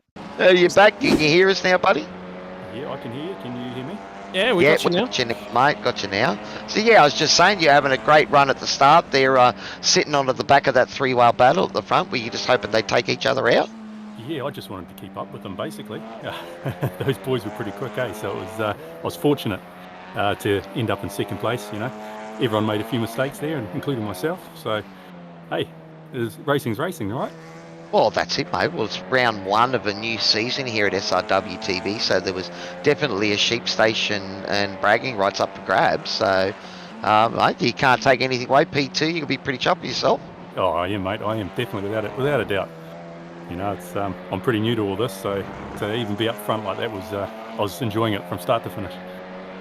Well, it's great to have you with us, buddy, and awesome to have you on board here at SRW. Is this the only season you get a race in, or you got a couple others you're going to try out? No, this will probably be the only one. Just been with my work and everything, I've got to do night shifts, so I'll miss a few of this season even. So I'll just get out there when I can and try to cause a few upsets along the way, maybe.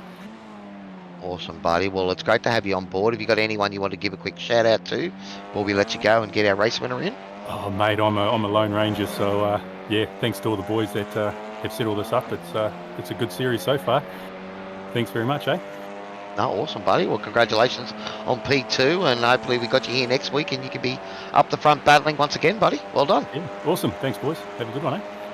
Cheers. Matty Gerard, ladies and gentlemen, and finally on to our winner of the first round of the season. It is Dylan DeBono. Trucks didn't tend to go your way on Monday night, Dylan, but that doesn't matter when you're going to win the TCR. Yeah, that's it. Thanks, mate. Yeah, pretty solid race. It was good fun battling with Tyson, Matty, and Riley. That was good fun. But yeah, Had to really think about your race scenario, weaving in and out, picking when you're going to make the move. The line choices going through the final, the hairpin at the tail end of the lap was constant decision-making process of where to pick up the run. You look like you had a little bit of a run through the first part of some of the chicanes. You'd have to lift a little bit. They're tricky things to battle in these TCRs. yeah, definitely. After that pit stop, when I came out like 4 seconds behind everyone, I was like, just going to push on now. And then I caught them, and then Riley obviously had to serve his penalty. And I just sat behind Tyson for a bit, and then I just decided to go for it. And then, like, to be honest, I was a bit worried. Like, I couldn't find any way around him. I tried a few times through turn 1 and 2. Then he sort of picked up on it. Then I tried at the hairpin, tried to go around the outside, didn't work there. So I was sort of running out of ideas. And then I sort of figured if I got a good run out of the hairpin and got alongside him, it sort of would have been all over. And that's what I tried, and I guess it sort of worked. Oh, well, it was an awesome move, mate. There was plenty of moves from all you boys. These cars, fun to race wheel to wheel with. Yeah, definitely. They're pretty fun. They're racing.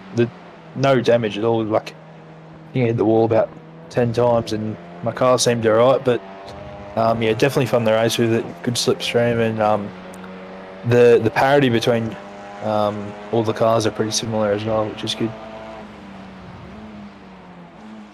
But different strengths, of course. You know, you were driving the Audi, was it, or the? Yeah, the Audi. And you know, so what led you towards driving that over sort of one of the other TCRs? Is this your favourite? I drove the obviously with the XL, I drove the Hyundai first to see how it would go, and I did probably 10 laps in each, and just found the Audi just felt better on the tyres, better on the lap time, and yeah, I just picked the Audi, I guess. I think it'll be different at different track spot, because I found the Hyundai was better through the faster stuff. Definitely had a bit more turn, but around here was better through the tighter stuff. So yeah. Thanks for the tips there, buddy.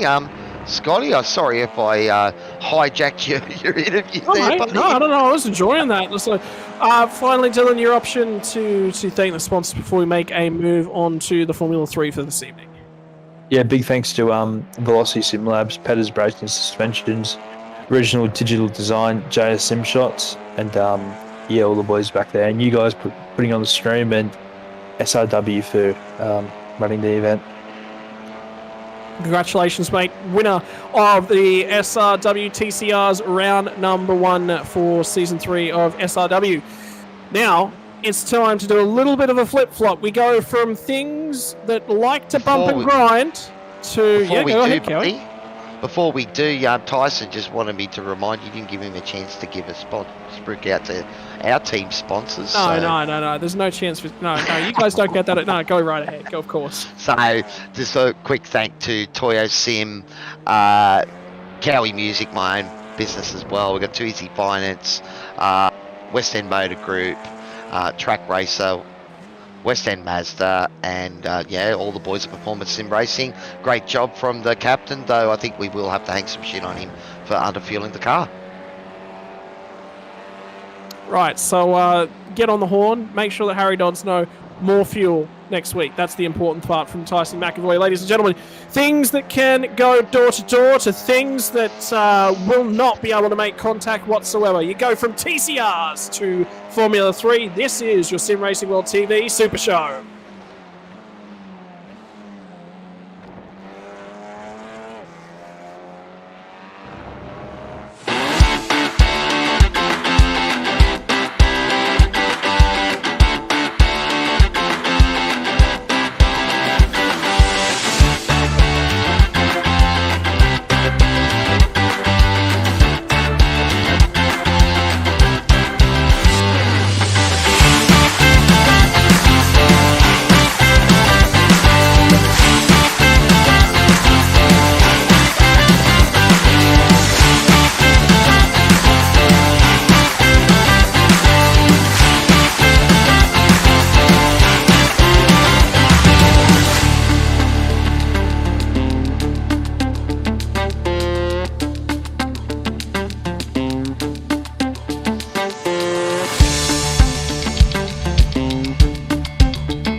evening, sim racing fans. Welcome to SRW TV. Tonight, we are excited to present round 1 of the SRW Formula 3 series for season 3. It's Cowie, your average sim racer, here together with Scotty Rankin on comms and Chef Toddy behind the scenes looking up the action on tonight's, the cameras on tonight's action, the action on tonight's cameras. Alright, it's been an action-packed American invasion last season with the Dallara F3. It's back for another season here. This should be awesome racing tonight, Scotty. What do you think? Yeah, look, I mean, have a look at it. Things with wings tend to create fun racing swings. I tried to go for a rhyme there, but obviously didn't come out the way that I wanted it to. Doesn't matter. Drivers are now lined up on the grid, and it is a familiar face running at the top end of town. 1:21.470, the pole lap time for Matty Jones. Adam Simpson alongside him off of row number 1. Adrian Loretti, Darren Fahey off row number 2. Daniel J. Byrne, Joseph Daly are going to be off row number 3. Nathan Verney, Bradley Hudson off row number 4. Keith Logan and Dean Sinkovich round out your top 10. Daniel Weaver and the other Sinkovich, P11, P12, Bruce White and Greg Johnston, P13 and P14. Carl Pickering is going to be off the back row of the grid. 15 competitors there tonight. Tyson McAvoy is your safety car driver for this evening, and I believe we're only going to be moments away from the first green flag of the season for Formula 3. 18 degrees Celsius, I believe, is the air temperature. 24 degrees Celsius looks to be the track temperature. That's your win situation. We're now waiting on those lights going out. Revs have started to rise. Listen to the Formula 3s bounce off the limiters. 3 lights, 4 lights, 5 lights, and we're away and running. On the run down to turn number 1, it's going to be the inside line of row number 3. Gets a huge launch, I believe it's Darren Fahey to try to dive it down the inside. Nowhere to go. The 2 teammates off of row number 2 have managed to work it all out, and it's going to be as they rolled off the start-finish line with Matty Jones off in the lead. Huge moment for one of the SRW cars at the tail end of the field, but they make their way for everyone else through down into turn number 4 for the first time, and now the draft will start to take over. Who's going to be late on the brakes? Who's going to use the arrow of the Formula 3s to make a move and get it done early? Jones goes defensive. Adam Simpson will have to go the long way around. You're going to have to wake up a ton earlier to get a jump on Matty Simpson. Oh, sorry, Matty Jones. I've put the 2 of them together. Wow, that was a bit of a crazy start there. I think it was that Steven Sinkovich that tagged the wall at the back there. Yep. So that's pretty unfortunate. And as you said before, mate, it doesn't take much to break these things. No, so wheel-to-wheel combat is not encouraged in the Formula 3s. Round the outside for Steven Sinkovich. Just misses the corner. And once you get out into that stuff, there's no grip left over. Breaks a tyre, breaks a wing off. It's all gone wrong on lap number 1 of the season for Steven Sinkovich. Matty Jones will roll across your start-finish line momentarily to take the first lap lead. And remember, ladies and gents, it's going to be an inverted top 10 for race number 2. So it's all about reasonable finishes in the first race of tonight's proceedings. Race number 2, defend for all your life for 40 minutes. Carl Pickering off into the weeds, and he'll have a spin in the middle of the lap. Held his brakes there, smart thing, that was good. But yeah, look, one of the things we neglected to say about these cars, mate, is, cold tyres, they are an absolute animal on them. It takes 2 or 3 laps to get them up to temp before you can start to push. And these guys are pushing at the start. Matty Jones has already started to break away at the front. He's clear of the draft by 1 and a bit seconds, so there'll be no drafting him along for Adam Simpson, who is defending like you would not believe from a strong starting Adrian Loretti. Joseph Daly still there in P4. Don't count him out. That'll be the battle for the top 3 of the top 4 positions on track as she stands. Well, look, the Send It Sim Sports boys looks like they might have a bit of competition this series. They pretty much finished 1, 2, 3 half of the races last season, and looks like Adam Simpson, one of the Fishy Motorsports machines, up in P2, so he's taken the fight to them. Adrian Loretti, a new name here at SRW, and he's already shown his presence with P3 right out of the gate, buddy. Yeah, strong qualifying performance for Loretti as well. Qualifying in P number 3, hangs on to P number 3. So 1, 2, 3 as they were. Then Daniel Burns managed to pip a couple guys, and Darren Fahey rolling off the second row of the grid all the way back down into P number 8. So he is going to start to recover this thing as he best possibly can. Keep your eyes on Daniel Byrne. Loretti defending on the inside down into the upward curve for lap number 3 of tonight's racing. Now it'll be Byrne who gets a huge tow on the way down the straight. Already starting to go hunting is Adam Simpson, who's trying to disappear off into the sunset, get rid of these guys. Does not want to be anywhere near them. Is Daniel Byrne, sends it down the inside. Sorry, it's Daniel Burns in P5 there, loses it to Joseph Daly, who's going to get the move done there. That makes a lot more sense. There was a little bit of a wiggle there from Joe under brakes there too, so he did well to hang on to that. But yeah, Darren Fahey was the big loser there of the start, I think, buddy. Down 4 positions at the moment, running back in P8. We know that Darren is quite fast in these machines.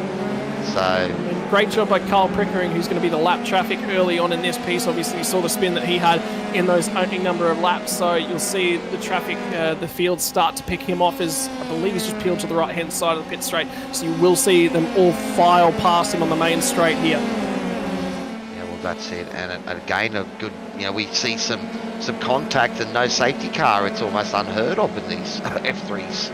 Series. I think we got through the first race with almost no safety cars, and then it was just the floodgates opened at Belle Isle, I think it was, the concrete jungle. And they couldn't stop the gates by the end. There was just that many safety cars. So boys are driving clean at the moment. They should be up to 10th now, so they'll be able to push these machines. Really battle. Matty Jones has set sail out in front. The margin's up to 3 and a lick seconds, but it's going to be Loretti who continues to try and hunt down. Big wiggle under brakes once again.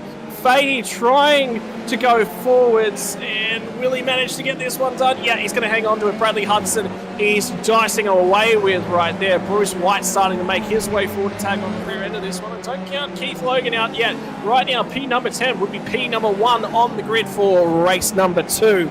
So you've got that coming your way as it stands. Reverse grid race is a good idea, but then again, a Formula 3, is that the best thing that you want to be dealing with?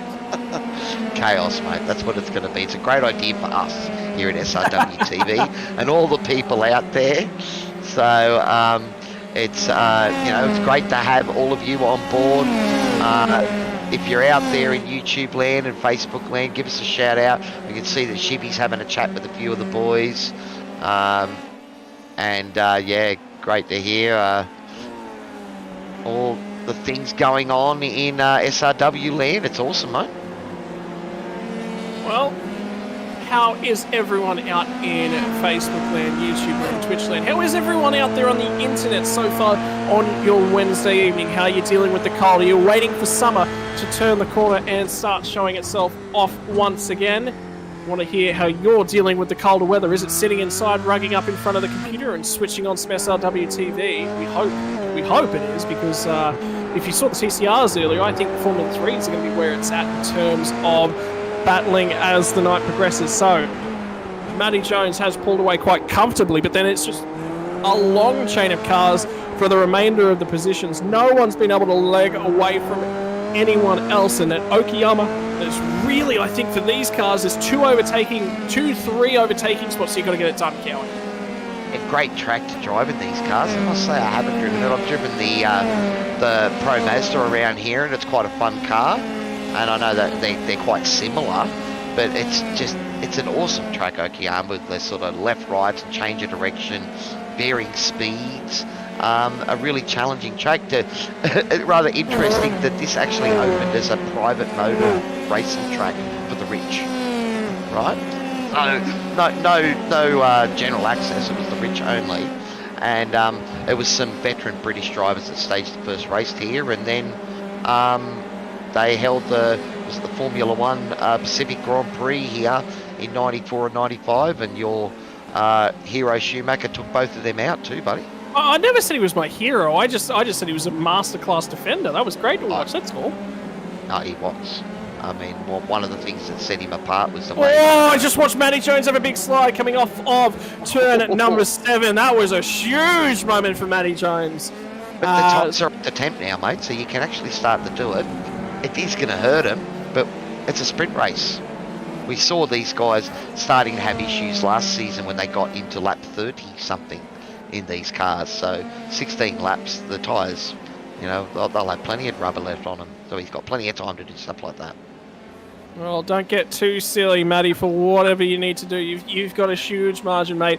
Just continue to pound lap after lap. Lap time for Matty Jones was 122.1, 122.4 for Adam Simpson. Adrian Loretti, 122.1, 122.0 for Joseph Daly. So that did take a little bit of a margin out for the leader, and that second pack is tightening up just a little bit. So keep your eyes on Adam Simpson. Might be going backwards in a few laps if that lap pace and that hot pace continues to come the way of Adrian Loretti.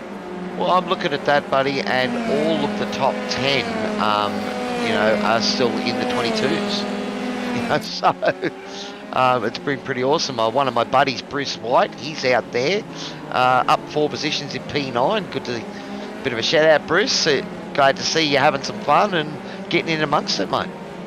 Something I want to go back to, actually, Cowie. As an IndyCar fan, I will say I'm so glad that you brought up the Pro Mazda. Was the previous Road to IndyCar car was effectively what the Formula 3 is for Formula 1, was the Pro Mazda. That's now been taken over by, I believe it's the something 2000.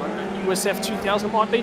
Anyway, there's a few different Road to IndyCar cars, so the fact that you're comparing a Road to IndyCar to a Formula 1, I think you get a few shaken fists out there in the audience. That's not what you do, Cowie. Look, I'm happy. I'm an IndyCar guy. I love it. So you can keep talking about them all night long. I love both, mate. There was a double round at Iowa on the weekend, so that was pretty cool. Oh, wasn't that fun to watch too? Did you see Jimmy Johnson making moves in Pato O'Ward? It was glorious racing. Bit of an incident here. Very close. And I know Dean's had another moment by the looks of it here. You got that car fixed, Dean. I know that was Stephen. Stephen. Just a little bit too much throttle on exit.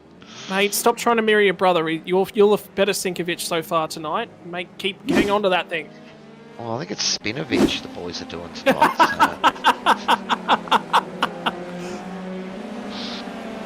Oh, here we go. So more chaos coming our way, courtesy of Daniel Weaver. We'll get an eye on what's happened here for the 188 Senate Sim Sports Racing driver. He's caught it then the first time, and then he's lost it there because he had threatened to do the same thing on him. Well, hang on. Before. We're going to have to get back up to the front end of things. Adam Simpson just had a huge moment as well, and Adrian Loretti is now all over his rear bumper. There was about half a second between these guys. Fair gap on the run down to the first of the 2 hairpins, and then there was a big moment for Simpson. This has allowed Loretti to close right the way in, but this is where the aero wash takes over. This is where Formula 1 had to make so many changes to create closer racing. Formula 3 is not the same speed. Everyone's in identical cars. Is Loretti going to be able to stick there? Well, Joseph Daly's at the back of this pack too, so he's going to be in and amongst the action very soon too. Such an awesome section going through here. In the V8, you're modulating the throttle, but it looks at these things, it's just flat to the floor and trust the aero, trust the grip, and send it. We were talking about oversized go-karts earlier in the night in terms of buzz boxes. Well, these things are oversized go-karts. Extra power, extra downforce, extra size on the wheels that you can see right in front of you. So, of course, this is a slightly older version of the Formula 3. Doesn't have the halo as yet. So I'm sure iRacing will be working away quite thoroughly in the background and getting the halo in because it's been such an integral part. And they're possibly busy working on Fukukawa, man. This is the big push to get that scanned, seeing that this, I think as of next year in April or something is going to be the last race that closes down. Sort of famous Kiwi racetrack, and there's a big petition to get iRacing out there and get it scanned so we, don't lose it for the virtual world. Retain it forever, like Oran Park, those sort of places. 2 cars that would actually be bangers to race around. They're actually the TCR and the Formula 3. So we do hope that they get it in there because it will be straight onto the roster for the TCRs and Formula 3s, I think, next season. 10 laps just started our 10th lap, 9 laps in the books already from the sprint race here of the Formula 3. Matty Jones continues to lead the field comfortably, but Joe Daly has decided it's time to put the foot on the floor. Done a little bit of tyre conservation, a little bit of figuring things out in the draft here. Now he's got to run. He's going to stand it to the inside. That was a late move, but it's going to be the momentum potentially on the outside of the hairpin here. Atwood curve. Is it going to go the way of Joe Daly from Sendit Sim Sports, or is it going to be Loretti that manages to hang on to it? Loretti will have to go the long way around down here at the hairpin. Is it going to be the dive bomb that secures it from Joe Daly? You bet your eyes it is. That's some great driving there, and I do love that on board. It feels like he's sitting in the seat, you know, which is... I'm sitting in my rig here commentating, so when those shots come up, I feel like I'm racing again. I'm supposed to be talking about it, not just reach your hands down, mate. Put your feet down on the pedals. Don't worry about it. You're driving. You don't know what you're on about. That's it, mate. That's it. But no, it's been an excellent race. Though we've got to be careful, buddy, because we've been blinking and it's almost over. We're 10 laps down already, and these guys have been throwing it around. Matty Jones, 7.6 seconds in front, mate, so he is just checked out. And I'd say that's that incident you mentioned that Adam had that bunched him back up with Adrian and Joe. Let's talk about your mate Bruce White, because he is on the move. He's just picked up another spot. I believe he's actually just moved into P number 8. He has, so 5 spots up now for Bruce White. He did start the last lap P9, so moves happened in that last lap. Now ahead of Bradley Hudson, and Keith Logan starting to fall off the tail end of these guys. So I think you've done the right thing by inviting Bruce to come and take part. He's making moves in his debut race. Well, we're still trying to see if he's keen to jump on board the team as well, but he's a go-karter and sim racer from way back, so he's actually on his second iteration of his rig. He sold his sim rig years ago and had, you know, the Huskenfeld Ultimates before they were in vogue. We saw Joe Daly on that last lap make the move down the inside of the hairpin. That's Bruce White showing you how you can go around the outside at the hairpin. So both lanes tend to work for different reasons. Did have the nose slightly ahead on the run in there, Brucey. Well done, Brucey. And I tell you what, might get the name Bruce the Shark with moves like that. I don't know. That's a Tom and Jerry paint on that car. So you know, have to talk to him there. But Looney Tunes indeed. He's out there having a blast, driving well. Well, if he had Heisenfelds before the ring, he's throwing it back to the oldest of old cartoons, Tom and Jerry. He is old-fashioned as you have it from Bruce White. That was an old-fashioned move around the outside. Talent on display, left, right, and centre. Talking about lap times at this point in time, Adrian Loretti might have lost a spot. He's just done a 22.0, but he's starting to fall off the tail end of that battle pack, and here comes Joseph Daly, because the margin between himself and Simpson is down under half a second, and with 4 laps left to go, 4.5 laps left to go, that is, might be Adam Simpson going to have to look in his rear view mirror. Keep an eye on the Joe Daly car. Well, at the moment, Matty Jones and Joe Daly, the only cars in the 20. Oh, huge moment for Adam Simpson. Is he going to hang on to it? Joe Daly's right there. Joe Daly's going to have a sniff, if you don't mind, here in a minute. It's not over yet. Have done some damage to the tyres, but Matty Jones 10 seconds out in front now. He has just checked it clear. Well, we actually returned to live footage. That was actually a replay, and Joe Daly's got the move done by the next time we get back there. So Adam Simpson's had another moment, and it's gone. Fastest lap of the race now for Matty Jones as the fuel starts to burn off. 1:21.2, a 1:22.2 for Joseph Daly, a 23.4 for Simpson. So Simpson's making mistakes, and now Loretti's going to be lining himself up to have a crack here. Daniel Byrne just did a 21.9, 0.6 of a second faster than Adrian Loretti. He does one more of those, he's going to be in overtaking range as well. As we wind down of the first sprint race of the series for Formula 3, it is getting dicey for the tail end of the podium. Well, the boys are pushing hard and finding their feet, and we're starting to see the lap times tumble down as they start to get, you know, the handle of the car. As I've said before, it's a very different machine to drive this at the start of the race. Cold tyres and trying to lock-ups. We survive like that. But once you get the tyres up to 10, you can really trust it. You can throw it into corners and it just sticks. and it's a really fun car to drive once you get past that initial couple of laps. Yeah, so Adam Simpson, Adrian Loretti, both of them locking fronts going into the hairpin on that lap through Redmond. This is now Hobbs, the right-handed hairpin. Onto Mike Knight corner with a right-hander before we head down to a corner, aptly named Last Corner, here before the run onto the pit straight. And then, at the other end of this one, guess what? It's another corner aptly named First Corner. Almost sounds like a physicist, astrophysicist, but he named his place.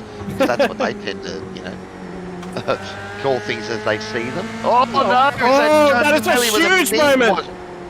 Joe Daly spins the car out from P number 2, and he will collect it back up and get rolling, but not before 5 spots have trundled on through. Joe Daly, mistake with 3 to go in turn number 1, sends him from P2 all the way back to P7. Blessing in disguise, you decide when we move into the reverse grid on the other side of this. Fortunately, it's a bit of deja vu from last season because we saw that this car, it's one of those cars that's all about trust. This is the move, so you can see Adam Simpson gets a little bit out, a little bit wild, a little bit out of control. That's a moment. Sorry, no, it is Joe Daly there defending from Adam Simpson. So the move was already done at this point. I thought this might have been a replay of the move between Joe getting past Adam Simpson, but it's not. Adam Simpson's got it all to do. This will be the run. So now through last corner, down through the front stretch, over the line. This is where he lost it around here, was it? So, but again, it's one of those things where you trust the car, you trust the grip, and then suddenly you just go over that level of trust and it's not there. No, we must be another lap. Okay, must be another lap behind. Anyway, well, let's get back to live. We're running out of laps. Need to move back to live pictures. Yeah, we've got 2 laps left to run here, and Adam Simpson is under assault. Loretti 3/10 slower that lap, but Nathan Verney starting to creep in the picture with a 22.0. So Verney's found a turn of speed, and he's tagging onto the tail end of these guys. Might not be quite enough time for Verney left to get back onto the podium. Just not quite close enough. We'll see how the number 282 driver does, though. 1 more lap left to run after this one. So second last time on the run down to the hairpin. Trying to leverage every little bit of speed he can get out of that car. He's just barely in the draft to Daniel Byrne.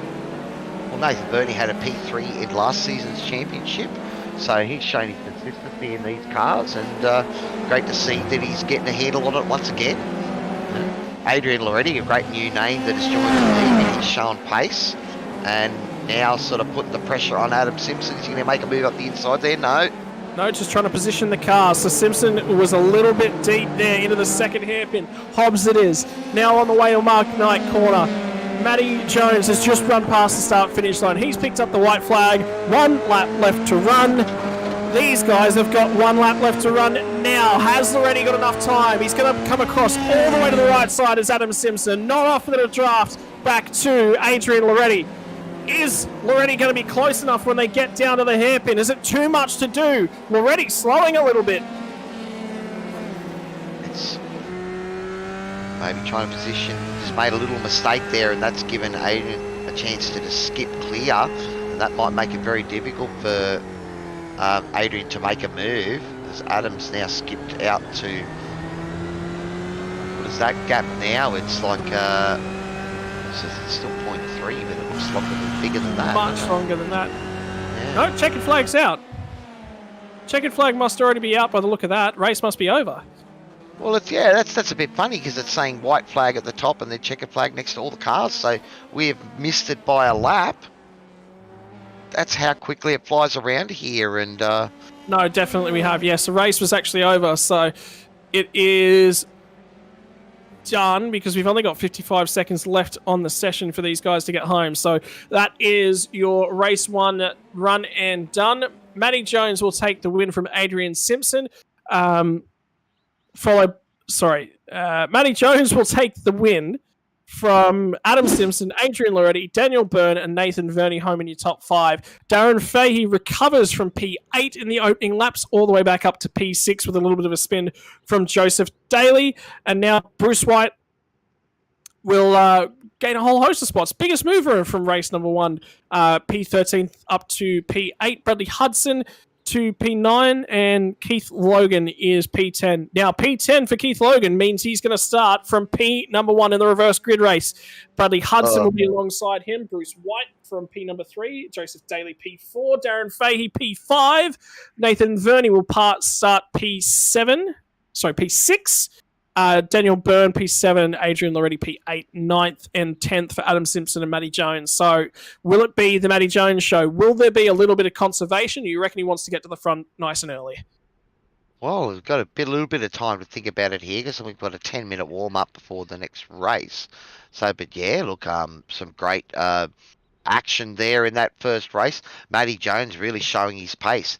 What did he do? A 1:21.2 towards the end of that race, and that's about 5 or 6 tenths quicker than anyone else that's gone out there tonight. So really showing his pace, was able to get to the front and drive away with it.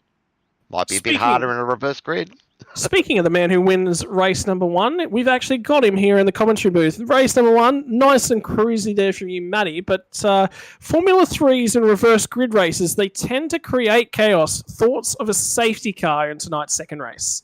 Oh, I reckon it's highly likely with a few of the quicker guys coming back through. So, yeah, should be interesting. I'm just going to try and take it easy and just let the race come to me, I think. So is it going to be a method of survival, pick your way through, perhaps even go for the undercut, pit as soon as that pit lane window opens for some fresh air? Potentially. We'll just have to see how that plays out as the race builds. But no, it's definitely keep your nose clean till the tyres are warm and then start picking them off, I think. Now, mate, we've been quite eagle-eyed up here in the commentary booth tonight. We did notice that there was a big reel around tail happy slide. Was it about lap 5, lap 6 at one point? I very nearly did a Charles Leclerc. It was so close. Is there time for a change of underwear in between these two races? It was. I think I actually bit my seat. So we'll see how we go. Oh, awesome, Matty. Well, mate, you ran away with it out the front there. Were you just trying to look after the tyres at the start there? Because it was all on right from the word go. Yeah, absolutely. Oh, these things are just so skatey on cold tyres. You've just got to be really careful and, give them 2 or 3 laps to come in and then, just practice laps. Just try and get quicker and quicker as you go. Awesome, and not drive off that cliff that is there. So we've got 40 minutes for the second race here tonight, 32 laps. It was scheduled to be the distance. A little bit thrown out, I think we all were, because the white flag flew 1 lap earlier. So I think it's maximum laps tonight of 32 laps in this feature, or 40 minutes, whichever comes first. In terms of pit window opening, how long do you think you can go on the fuel tank here? I think we can get about 18 to 19 laps out of a tank. So looking to come in around what? So if you pit early, it's probably 16 or so minutes. Yeah, I don't think you can pit until about lap 12 to be able to get enough fuel in to get you home on one stop. So sort of that 12 to 18, I think will be the slot. So we'll see. We be tempted with tyres? Are they possibly on the menu tonight? Never, not in this car. They slow you down 2 seconds a lap for 5 or 6 laps. So they're just not worth it. So does that mean we need a little bit of tyre management as well? Because it looks like the rears were taking a fair bit of a beating with the constant long corners here. They were. But yeah, it's just something you've got to be mindful of and just try and not slide it in the early stages and the tyre will look after itself in the long run. Now, in terms of getting it away from the grid, is there any particular tips or tricks that make this thing easier, faster to pull away from that start line? Is it bite points on a clutch? Are you using a double clutch on the back end of the wheel? How's it all done in the Matty Jones household? No, I do it the old-fashioned way. First gear, about 75-80% throttle and just drive it off. Nothing special here. I think the OP way to do it is actually to bind a second clutch and dump it at the bite point, but I don't have that sort of fan-dangled equipment, so Mate, I do it the old-fashioned way. I have the fan-dangled equipment. Short. It takes working it out. I'm not doing that. No, he's still running a direct drive, so he's got a pretty good setup. Yeah, we'll leave it with you, mate. Thank you for jumping down. Thank you for giving us a little bit of intel on the race as we see it. And best of luck in the reverse grid, brother. No worries, boys. Thanks very much. Hopefully I'll talk to you later. Cheers, See you, Matty. mate. Just Oh, it's great of him to come down. If we do have that warm-up in between, we've probably got time to have a talk to the podium from race 1. I'll keep that in mind for the future, Scotty. Yeah, maybe. We'll have to have a look. Remember, again, ladies and gentlemen, as well, that we said it during the TCRs that we were watching just a little bit earlier as well. If you are interested in participating in Sim Racing World's phenomenal set of series, remember Monday, Tuesday, Wednesday, Thursday, Saturday, Sunday is your racing calendar. New series to the league this season is your TCR, your dirt ovals, dirt sprint cars. Sorry, we'll go through it probably in an orderly fashion, shall we? Tuesday nights, you've got your 360 wing sprint cars on the dirt ovals. Wednesday night, you've got TCRs. And Saturday night, you've got your Dallara IR18 Indycars. Those are your 3 new series alongside your regular mainstays. Monday night, we have the returning NASCAR Truck Series. We already talked about Tuesday night. Wednesday night, what you're watching on your screen at the moment, the Formula 3, the second of our returning series. Thursday nights will be another double header with your SR8/SR10 Radicals. The new car to iRacing joins the roster for the SRW series alongside your Porsche Cup. I finally get to return to the SRW Racing Series as a driver. I've been missing it quite a lot, so it'll be good to be back in my favourite car on the sim that's not an Indycar. And then Saturday night, the Dallara IR18 Indycar. Sunday night, combined racing this season, I believe it is, Cowie. We've got the Super 2 and Super 1 in the same server all season long. Yeah, mate, try and get those big fields out there. It does mean that I probably won't have another chance at the W that got stolen from me last season. but, you know, I love the battles, mate. So, you know, put me mid-pack and I can tumble with the fast boys and the slower ones and have a blast. That's where all the fun is in the mid-pack. You know, that's where you want to be. You want to be down in there. You learn something from running alongside the fast guys as well. I'm Cowie, your average sim racer, mate. I'm over the hill. And there's young whippersnappers. There's 12-year-olds that come on here and kick our butts, you know. So, you know. Over the hill. Over the hill, he says. Not quite. Next year I'm over the hill, I think, according to the records. So. Well, what's your take on endurance racing, Cowie? Did you participate in anything from the Spa 24 over the weekend? Yeah, look, I haven't done any this year. Last year I did a heap of them, so I did the Daytona 24-hour. I tried to do the Nürburgring 24-hour. That was crazy, driving at night around that bloody place. We've done the Bathurst 1000, and I've done the 12-hour Bathurst a few times.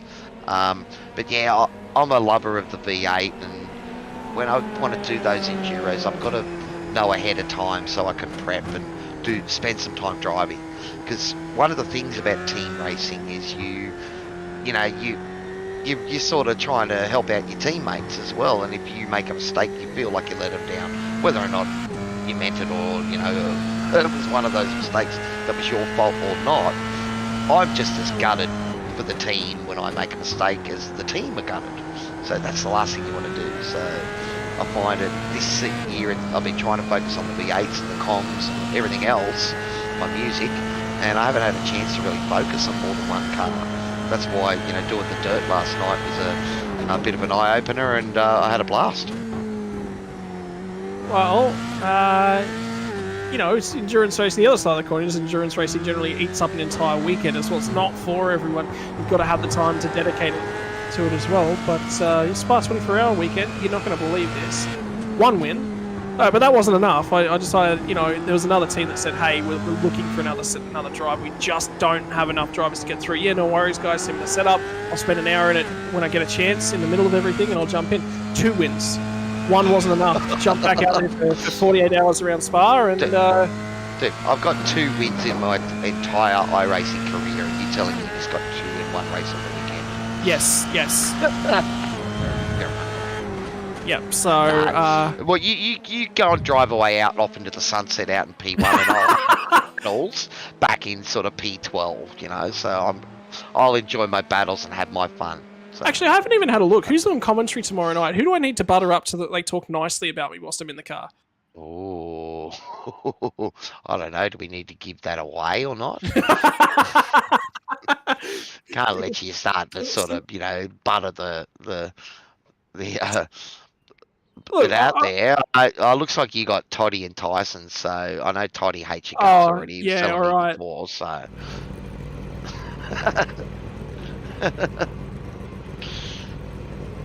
All right, well, we are finally gridding up, buddy, for this feature race, reverse top 10 carnage. Is that on the menu, do you think, buddy? I hope not. I hope that everyone gets out there and everyone has a ton of fun. Hang on. Take your racing hat off, mate. You're a commentator. No. Commentators love carnage. Racers don't. Commentators love carnage, you're right. Unfortunately, I'm also the head of race control, so if anything goes wrong, I'm going to know about it. Well, just remember you can talk about it with no recourse back on you tonight. So, all right, looks like they're revving up, buddy. We're about to go. Yep, so lights on, 3 lights, 4 lights, 5 lights, lights out, and away we go. And a poor start from the outside of row number 1. I think it was the inside of row number 1. So Bruce White going backwards from the get-go. That'll send us nearly 3 wide through the first corner. 2 by 2 from P2 on backwards. It is going to be Logan who leads us away from Bradley Hudson. Darren Fay has grabbed a whole host of spots. He's already up to P3, looking to make the most of a great start after an awful race 1. Let's see if he can get it done from Fay. That was a great opportunity to jump from Darren there. Looks like Bruce trying to come back at him now, though. Got to take opportunity when it presents itself. On the run now, down into the hairpin for the first time. Keith Logan shows a clean pair of heels out in front, and Joseph Daly has done another stunner of a move. Started P number 5. My apologies, P number 4 this time around. He's already up to P2. A great showing, one mistake, left him with a 7th place finish, but he's making the most of the reverse grid, and that's what it's all about. Brad Hudson, just a little bit of a cork in the bottle at the moment. You see the guys bunching up behind him. Bruce is trying to find some way around him there. Oh, chaos has unfolded in the hairpin. Hobbs is where the smoke will fly. Cars around left, right, and centre. Daniel Weaver, Adam Simpson, all involved in that. Looks like safety car might be coming out. Yep, guys are. Somebody in the pit lanes. Cars are slowing down. The safety car is out on track, I believe. Yeah, it has. It just has now passed the pit lane exit. Will overtake the field. We'll get an eye on he's just here. lost the rear. No, this is a separate incident. Okay, well, Daniel did well to avoid contact there, though. So there was one incident in Redmond. This will be the second one that you'll see now. Daniel Byrne, I did see the white and black car that was around. All the way up, it touches the rear bumper and gets a helping hand from behind. Why don't you add to the mix? Oh. Adam Simpson got caught up there. That wasn't really...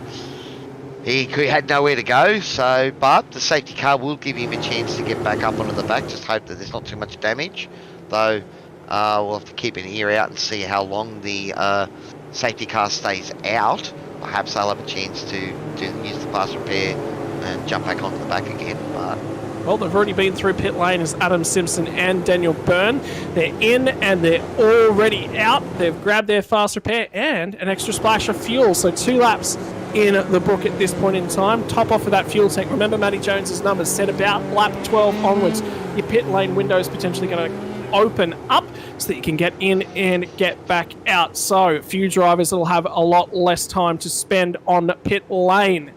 Well, Matty Jones, you mentioned Matty. He is our big mover so far. He's up 4 positions, up into P6 at the moment. Joe Daly up 2 positions. Also, Stephen Sinkovich and Carl Pickering at the back there. They're up 3 positions each. And Greg Johnson and Dean Sinkovich up a couple. But again, that's probably due to Adam and Daniel falling back with that big incident, buddy. There's the carnage. We called it. It happened. Asked Matty if he thought there would be a safety car. He called it correctly. One lap was needed for the safety car to control the field back up, get everything rolling once again. Tyson McAvoy, your race controller and safety car driver for this evening. One race wasn't good enough. He needed to get back out there and do it all again, this time at a controlled and leisurely pace. Oh, Dean winning the Spinovich Wars at the moment in front of his brother Steven, so... All right, so the safety car is pulling away now, so we will be going green this time round, buddy. Keith Logan, the pressure's going to be on. Joseph Daly, he's got a rocket ship on, and he's going to pressure Keith right from the word go here.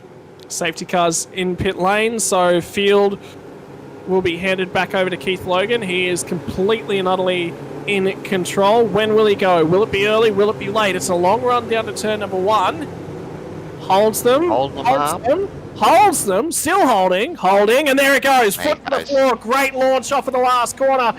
Well, car in the background did not get a great launch, and there's going to be another car that sends it to the inside of him. But he's popped out. Matty Jones popped out way too early, and Matty Jones is going to try and get down the inside here once again on the way into turn number 1. Does not get that place away.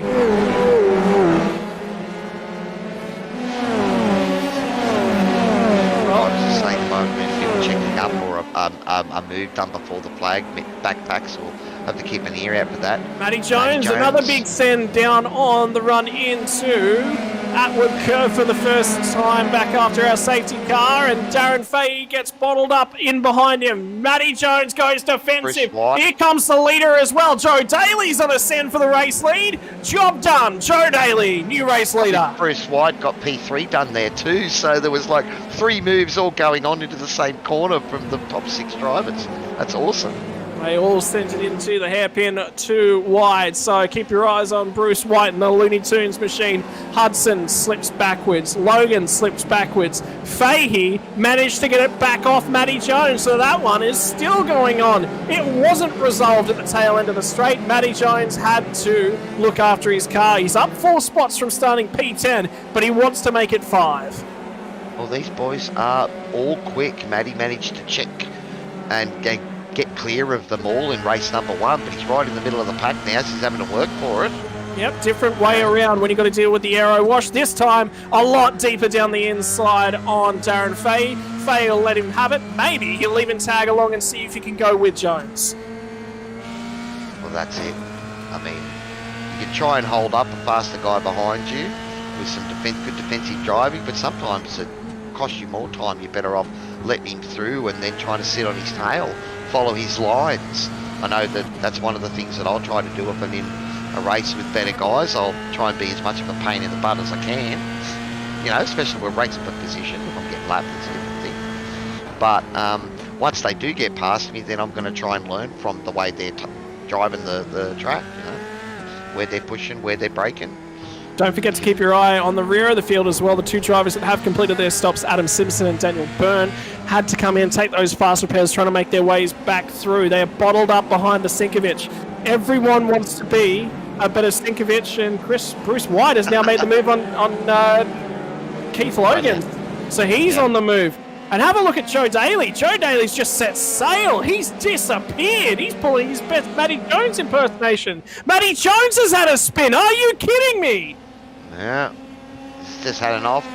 He's fallen right back there now, has he? Car off at the last turn as well. I think it might be Steven Sinkovic. Oh, he's just picked up the throttle. Just slightly too aggressive.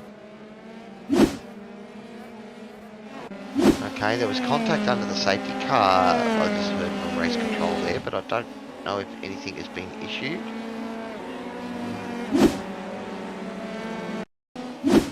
So, something more has happened.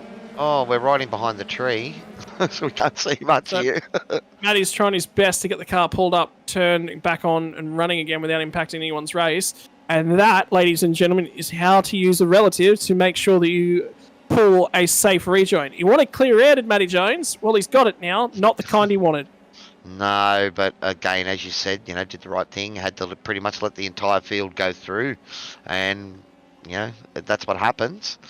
So he'll be hoping there's another safety car that'll bunch things back up and give him a chance to fight once again, because we know that that's what he wants to do. He's got cars deep into the hairpin. 2 cars have just come together, and Adam Simpson is one of them. Adam Simpson and Greg Johnson made contact at Redmond Corner. Simpson's off the line, and I wonder, is that left rear wheel off the ground? That definitely looks like it's off the ground.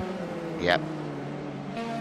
Doesn't look healthy, does it? No, he's come straight into the pits.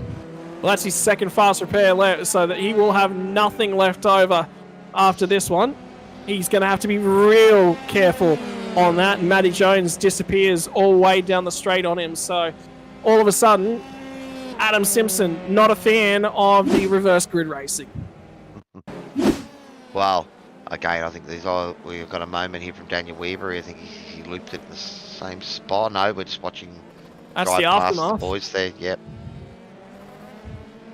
So Greggy Johnson and Adam Simpson were the two guys that came together in Redmond corner, the left-hander. May have to jump back to live here, boys. We've got a huge battle between Keith Logan, Bradley Hunson, Darren Fay, and Adrian Loretti, who have all taken the opportunity. Oh, that was the moment too. So I think that's what's happened. So Greg's lost it, and Adam's got caught up in his slide. So Joseph Daly 1.4 seconds ahead of Bruce White. Bruce is doing pretty good to stay with him here at the moment. Has also broken out a bit of a gap to Keith. So Keith and Bradley, a little bit of a cork in the bottle for the faster guys behind. Darren Fay, Adrian Loretti, Nathan Verney back there. So there are some quick guys back there, and Keith and Brad doing a great job of keeping them behind them. Well, we'll have to keep an eye on that for Keith Logan, because that's a stunning drive from pole position in race number 2, doing a great job to hang on to as many positions as he has done so far. Phenomenal defensive driving effort from him. We'll see if he can hang out with it. Daly's just started to stretch the legs just a little bit over these guys and try and disappear up into the sunset. Actually, conveniently, no, my apologies. I was about to say I think Adam Simpson's only just up the road from him. I'm blind. Can't read a relative. That's all good. I think 1.6 seconds is the gap from Joseph Daly to Bruce White at the moment, and he's got about a 2.8 second gap back to Keith Logan, and all that was deep. But he Darren held it. Fay locked brakes, huge big puff of smoke off that right front tyre, so he's in deep. He's trying everything to get around Bradley Hudson at this point in time. Car off at the back end of the pack, that's Nathan Adrian Verney Loretti. wide. Was it Verney? Yeah, it was Nathan Verney that went wide there on the exit, because that's Adrian Loretti. Is that his teammate in front of him, or are they both just running hot pink cars? So there's also a move just a little bit further back. Dean Sinkovic, I think it might have been locked to brake, and it might have been Stevens sliding up the inside of him. I've still No. been in P8 at the moment, so Stevens back in P10, so maybe it was the other way around. It was Daniel Stephen Byrne on went really Sinkovic. wide there, yeah. Yeah. And as so often is the case, you put Steven Sinkovic on camera, and he shows his best drifting skills. The boys love it. SRW boys love being a part of the whole process, trying to get this league to the heights that they all aspire to, and still got time to go out there and race and have a bit of fun with the boys too. Hey, Steven Sinkovic won't complain. He's led Matty Jones for such a long period of time here. He'll be like, yeah, that's a win. Not any longer. Matty Jones down the inside through Atwood gets the move done. One more spot for Matty Jones, just outside the top 10 now. If he can grab onto Daniel Weaver and get that move done, he'll sneak himself back into P10. Well, 17 seconds off the pace. There's still 24, 25 laps of this race. We know he's quick. He's already doing 21s. I think he's the only car at the moment into the 21s, so he is pushing as hard as he possibly can. So maybe he won't need a safety car to catch up to those boys again. Well, he's right there already on Daniel Weaver, so I think that'll be another one job done here momentarily. You can just see the rubber all over the road for the spins we've had through Redmond and Hobbs already so far tonight. Shows the nose on the way into Michael Knight corner. Gets the move done. That's a tricky spot to get it done from Matty. Show the nose nice and early, and Daniel Weaver just said, yep, get me out of here. I'll take the eject button on that one. I think Daniel didn't want anything to do with that, didn't want to get in Matty's way. Realised Matty was way quicker than him, so just when he saw him poke the nose up the inside, he went, okay, yeah, choose. So Joe Daly showing pace at the moment, 22.0. Other than that, the next fastest car on track was indeed Matty Jones, so he is pushing hard. That's it. And good to see Bruce is still holding on to P2 there. Quite a experienced sim race. So I know I rebuilt my rig about 2 or 3 weeks ago, and Bruce was down here on day one helping me with the seating position. So it's awesome to have a mate that doesn't live too far away that's also in the hobby. So when you you know, you've got these little technical things you want to try and fix up, and that you've got someone to bounce ideas off. Battle pack though, just in behind Brucey is going to be Keith Logan, Brendan Hudson, Bradley Hudson, Darren Fay, and Adrian Loretti, and Nathan Verney. So a hotly contested battle pack.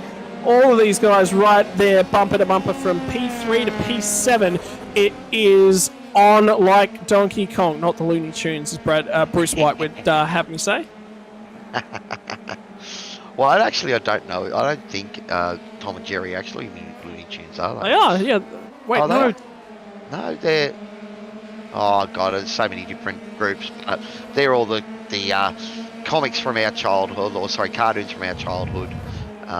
You know, and I don't know, I might have to talk to Tyson about putting Yosemite Sam on the car or something, you know. I'm going to have to look it up. I can't, it's going to bother me now. Let that question stand. Well, guys, while Scotty works hard on his research side of tonight, again, big thanks to our sponsors, DSL Welding Services and Pagnian Imports Simulations. Great to have both of those big groups on board. Is that Joseph Daly getting out of it there? Yeah, he's lost 2 spots. So Bruce White... He's got no wing. Look at the front of that car. There's no wing. Your race leader, yeah, he's had a huge moment somewhere, so we'll have to grab the replay of this one here in a few moments. Surely he can't hang on to this one. He's missed the pit lane entry. He's going to have to go another lap. Joe Daly's in big trouble here. He's got the whole pack underneath his rear wing. This is the replay. Spins it across, grabs the tyre barrier. Joseph Daly's under assault down into turn number 1. Darren Fay, I think, and Bradley Hudson, I think, just made contact on the way into turn number 1. Oh, huge move! Huge move! Farry's taken out! He's taken him with him! That's a huge mistake from Farry, and it's going to be 2 cars going backwards. And that will be our safety car number 2, I would think, because that car does not look like it's going anywhere. Meanwhile, Joe Daly has another half a lap to do to get back to pit lane. Oh, that's horrible. So, I mean, look to see what happened here. Just outside, I tell you what, Joe Daly might go another lap again. We're just outside that pit lane window. Oh, well, they said that you'd need about 18 laps, as Matty Jones was telling us before, so you're right. He might try and push this. He's doing a great job for a Formula 3 car with no front wing, mind you, because that's where all the turn comes from. He's doing a bang-up job. He's only lost a couple spots since he's lost that wing, albeit because of the help from Fay and Hudson. No, he's in. He's in. It's too hard to drive. Too hard to drive. Try and just giving away. So, well, it looks Darren like Fay's had a huge mistake, locked the front brakes slightly too deep. So this is the move. So he's just gotten around Joe Daly, missing a front wing. And he just runs it slightly too hot, slightly too close to Hudson. Yep. And he thought he had more grip than he did. I think I did hear an apology on the radio there, so he's owned up to it by the looks of it. But yeah. Safety car, safety car, safety car. It has just been locked back down. Joe Daly's come in for his pit stop. And I tell you what, when everyone serves their stops, he's going to pop out leader. That is the perfect time to come through pit lane. Well, did Darren Fahey just manage to get out the front of the safety car there, so he's going to be able to get around and get back on the back of the pack? Oh, he's still in pit lane. He's still in pit lane. Bradley Hudson, Darren Fahey still in pit lane. So that's Joe Daly you're looking at that was just on your screen. Tyson McAvoy once again in the safety car, putting his laps in. He's looking to catch the leader. Leader's still coming through Hobbs. The leader's still half a lap away. Wow. On the run into Mike Knight corner, and if I was the leader, I'm pitting. Yep, he's coming in. So Bruce White will trundle on down to pit lane. That stayed out by the looks of it. Yep. Who else is on their way into pit lane? Oh, just Bruce White. Already staying out. Nathan Burney staying out. That's interesting. So a few of these boys may be thinking they're not going to be able to get home and not pitting. So we've only really seen was that Matty Jones that came into the pits there as well, wasn't it? Hudson's just rolled out of pit lane. So he will rejoin right in between P2 and P3. So he'll slot in between Loretti and Verney is that Matty Jones is making his way into pit lane. If he has, he'll go to Tubber's spots. Yep, so Jones is in. He'll serve his spot. Bruce White will pull away. So Matty Jones, after all of this, after a spin, is going to pop out P number 2. If everyone does their pit stops. Oh, looks like Bruce is...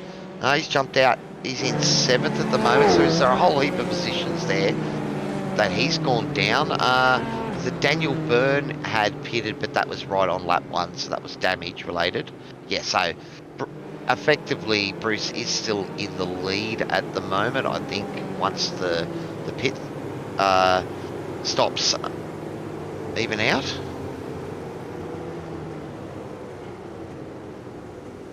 But, oh, it's definitely been on for young and old tonight, buddy. First the TCRs and now the F3s, and the F3s, as you predicted, the car that doesn't like contact, and we've had a couple of them break.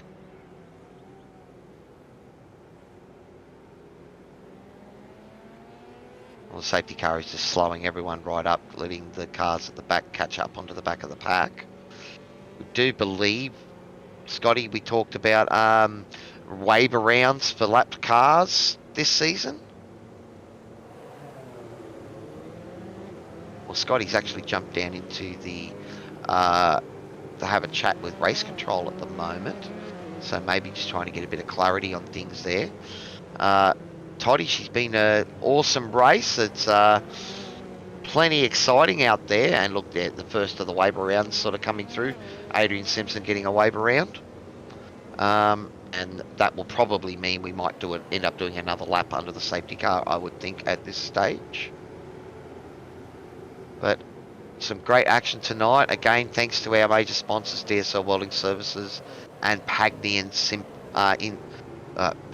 Import Simulations. And Scotty, did you go and get the lowdown of what's happened there? And Tyson got a few decisions to make? Yeah, he does. Obviously, first time running safety car and whatnot on his own. Just jumped down there just to make sure he had everything he needed. So it was just handling the waiver rounds. So that's all been handled now. So all those guys that did get caught up as a part of that one and now going to trundle back around and tag themselves onto the tail end of the field. So Bradley Hudson and Darren Fahey, with that incident a few laps ago, will be back into this one, albeit from the tail end of the field. Safety cars breed safety cars, so they say. And I think we're about to test that theory.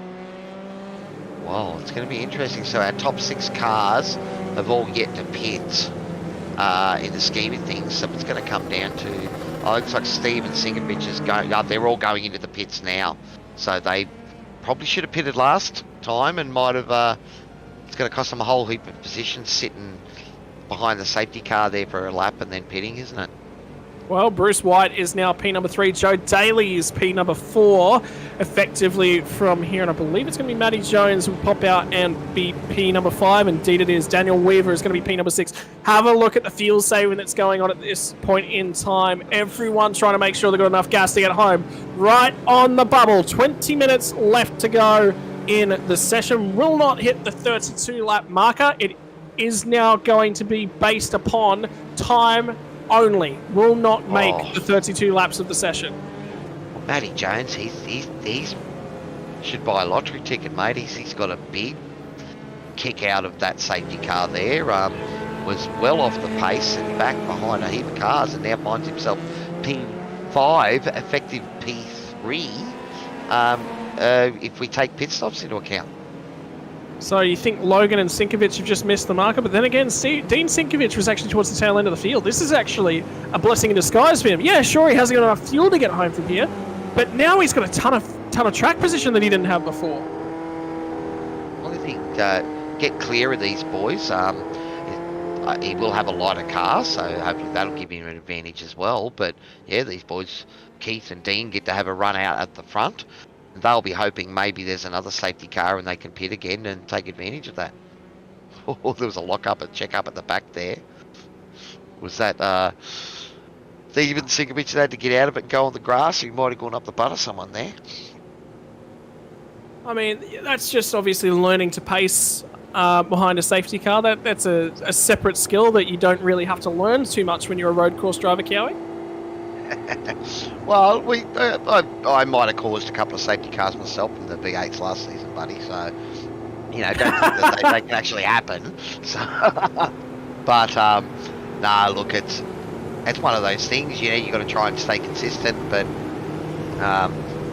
it's easy to sort of one guy to check up, and then the next 8 behind have got to check up, and that creates maybe a bit of rubbing under the safety car, which race control, I believe, is investigating for that first one. There was a call of contact during the safety car. Never, not in my life. Porsche Cup is where I love racing. So, on that note, I hope you guys are going to come and join me on Saturday nights. I've offered free coaching to anyone looking to learn how to drive the Dallara IR18 Indycar on ovals. Green flag back in the air. Contact for Bruce White.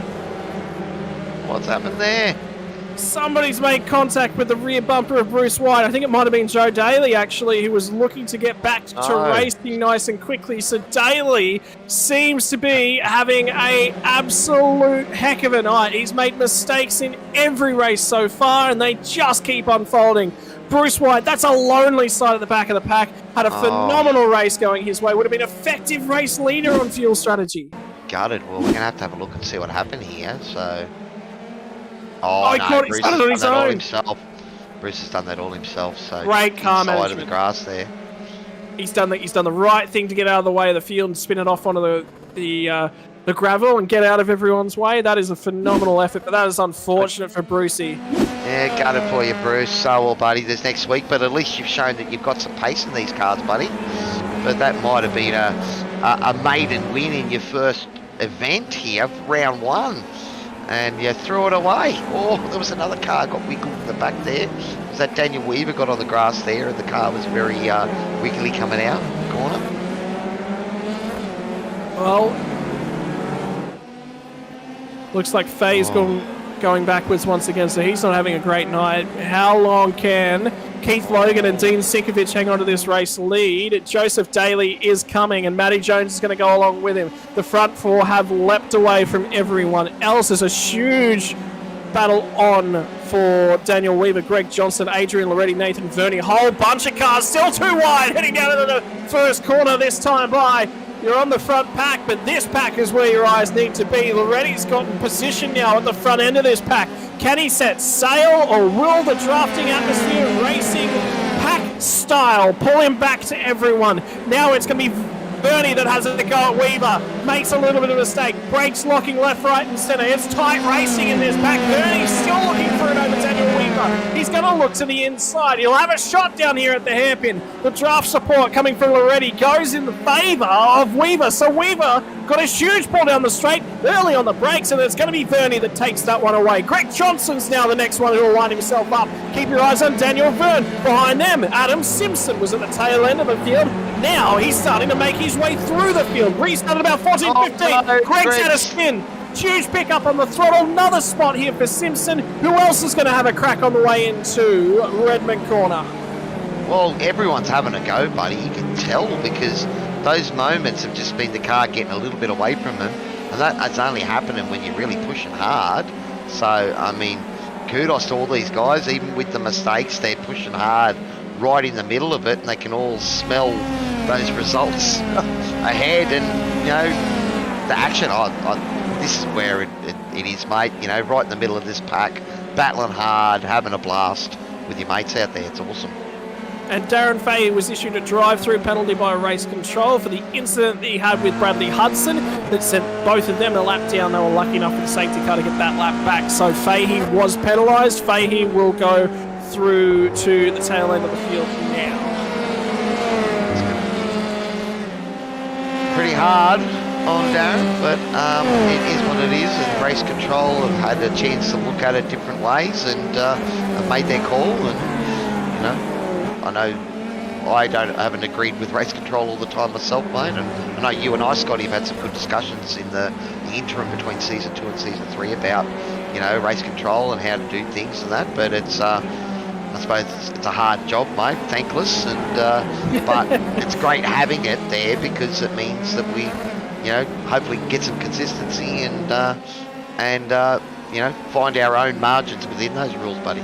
Keep your eyes on the battle packs at the moment because Joe Daly's right underneath the rear wing of Keith Logan. Keith Logan still yet to come down to pit lane for his stop. Joe Daly pulls out from the draft. Down the inside for Joe Daly. Takes away race lead. Keith Logan held on to it for about 3 laps. No more. Joe Daly's had enough of that. He's trying to stretch the legs. He wants to run away from Matty Jones. Dean Sinkovic back down to 4th from P2 now. So shuffling up and down the field. That's Sinkovic way back off the tail end of this pack now. Matty Jones racing up with a head of steam. He'll be the next to have a go at Keith Logan. And you feel like Logan has an outside shot at this podium, but he's still got to pit, mind you. He's not second on a pit lane strategy. No pit stops completed for him. Dean Sinkovic has been through the lane at 0 times as well. 3 stops for Adam Simpson, 2 stops for Daniel Byrne. We were talking about it with Matty before in the prelude to this race in between the first sprint and this one. Oh, he's there. 18 laps he thought was about what you could get out of the tank. We are on lap 18, but we have done a few under the yellow where you can fuel save, so I would think Keith has probably only got another lap or 2 left in him before he's going to have to come in. Well, Matty Jones finally gets that move done, moves himself up to P2. Now he's got to set the eyes down the track because Joe Daly's used that opportunity to pull 1.7 seconds ahead. So Jones will have to pin the ears back and go as hard as he can. Keith Logan manages to get another lap out of that fuel tank. It's now down to the dregs. Will it be 1 more lap? Will it be 2 more laps? That's yet to come. Dean Sinkovic makes another pass by the start-finish line, hoping for a late yellow perhaps to eke out that fuel tank. He's grabbed a lot of track position. That field spread might be working in his favour. We'll have to wait and see. Now at the back end of things, Adam Simpson looking for a go at Steven Sinkovic. I think Simpson's had another mistake, why don't you? Because he's a long way further back from where he was. He was P9 just a few laps ago. Well, this will tell the story of what's happened to Adam Simpson right up on the tail end of these boys.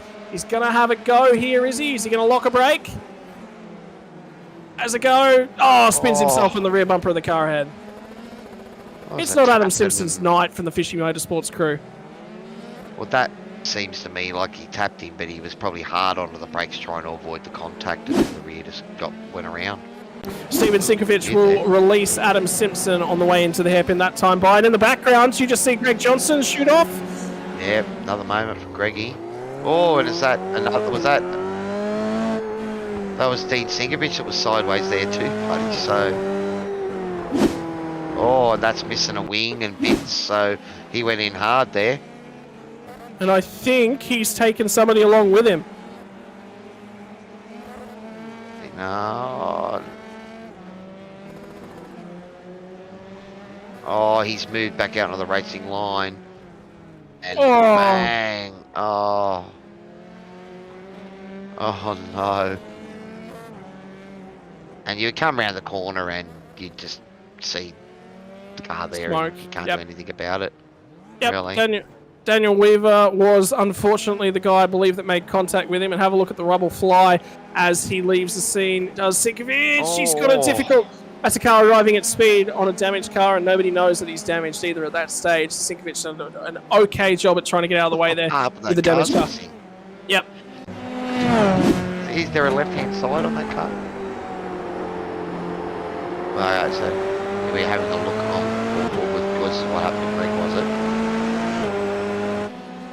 Oh, So, we're back back to live pictures. Keep your eyes on that gap up at the front because it's now down under a second. So Jones is coming and Joseph Daly is going to have to get his defensive boots on. Maybe he was watching Tyson McAvoy in that first race just cover the line off on Dylan DeBono. It's a different style of car. It's going to need a different technique. Does Joe Daly have what it takes to steal a race to victory from Matty Jones?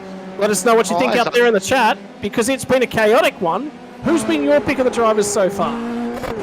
Well, look, I was loving my mate Bruce doing well up the front there until he had his moment.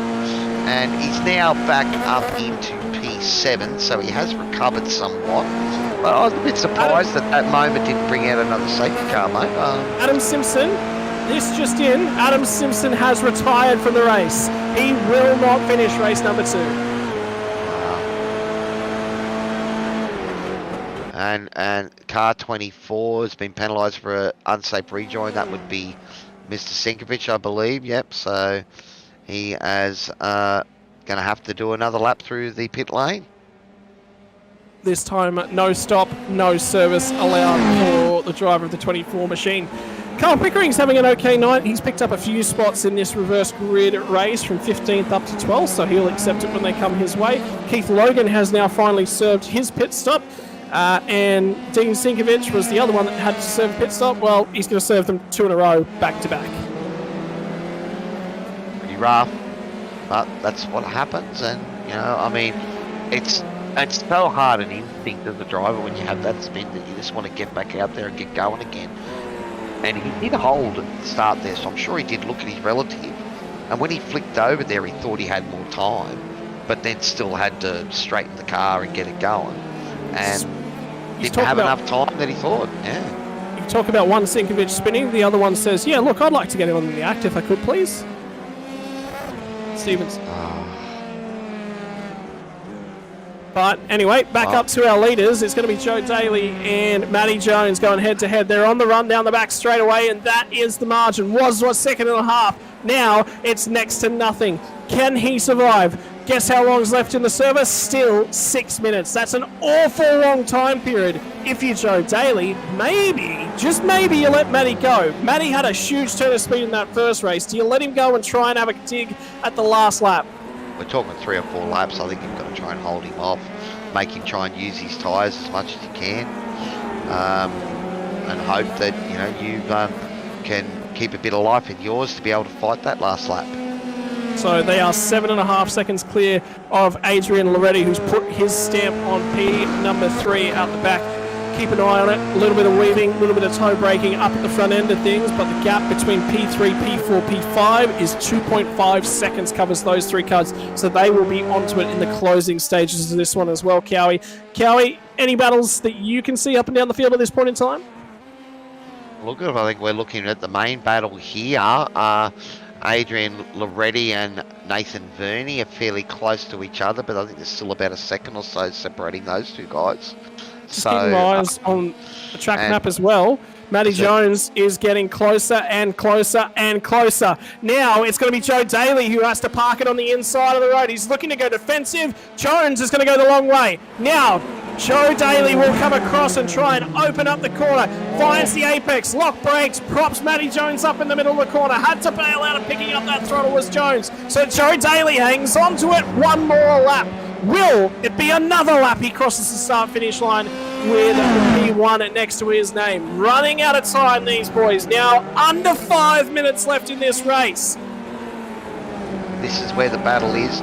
I think Bruce White is a couple of seconds behind Bradley Hudson, trying to close that gap, but Bradley's doing a great job of holding that margin. But yeah, this is where the big battle is, buddy. Right up the front, as we want it to be. Darren Fay's doing a reasonable job as well on his drive back through the field after serving his drive-through penalty. Up to P9. Does he have the pace to catch Greg Johnson? You would say, based upon history, yes, he just might, but that'll be the last battle that he'll be able to pick himself off. Adrian Loretti was just on screen as well, but keep your eyes on that P3, P4, P5 battle. I tell you what, their lap times within 4 hundredths of a second from P3 to P5, so it is tight right up and down the field. And Joe Daly's just stretched just a little bit more of a buffer there over Matty Jones. So Jones might be driving a little bit conservative. Yeah, but now he's closing again under that draft, so it just seems to bring you back into the hunt lap after lap around here. Difficult to pull away. The boys Difficult are to get pushing moved hard, on. aren't they?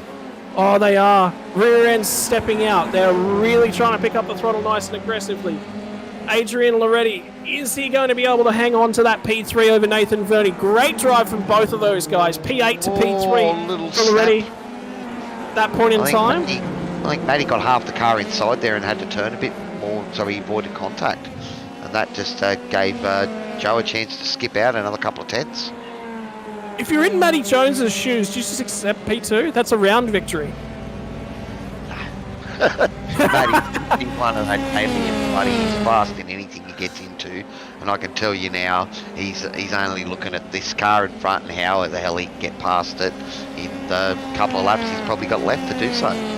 Well, he's made 2 mistakes in the 2 races, and you would have thought at one stage that might have been all she wrote. Would have been a tough night for Matty Jones, but how a safety car can turn things. Now, Bruce White has now got that gap down to under a second with Bradley Hudson, so we've got this battle and another one back up as well. But Matty Jones putting the pressure right on his right in the tail. He's kick it out. Can he go around the outside? He's half a car there.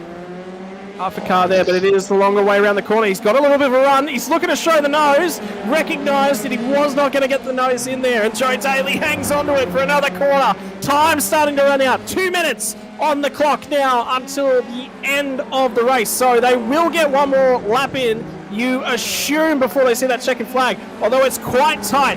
20 seconds now left. If they don't cross the start-finish line within about 10 seconds, this will be the white flag. So there will be potentially only one more step of opportunities, and you know what? It is very tight. 30 seconds crosses the tail end of the lap. 1 minute 30 seconds it was.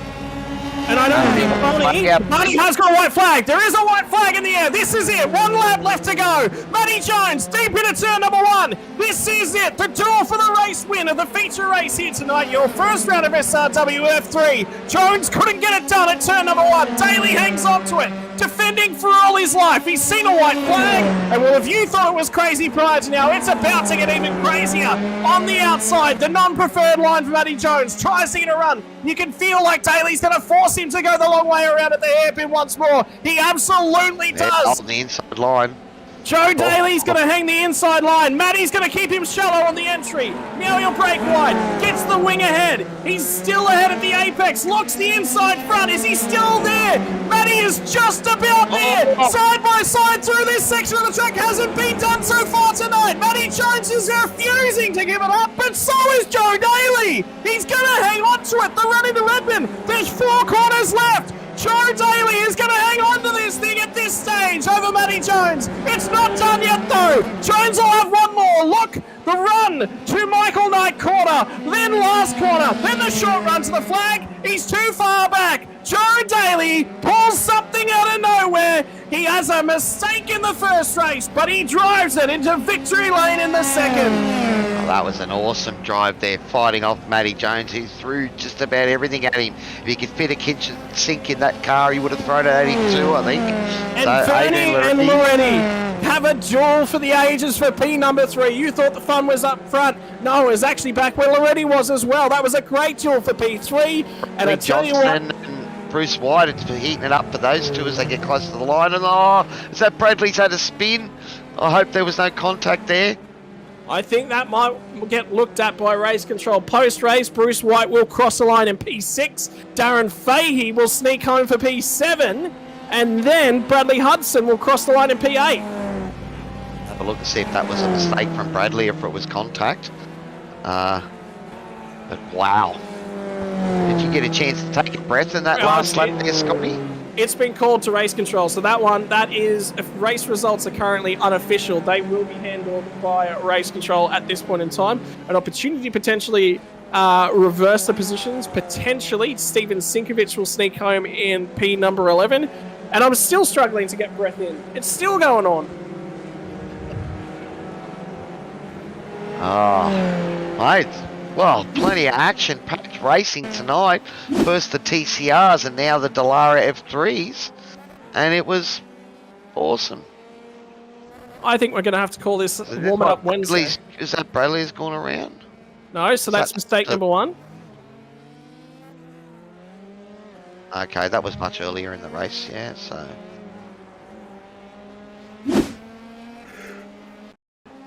So, one more lap left to go. That's Bruce White. Is it. Yep, this is it here.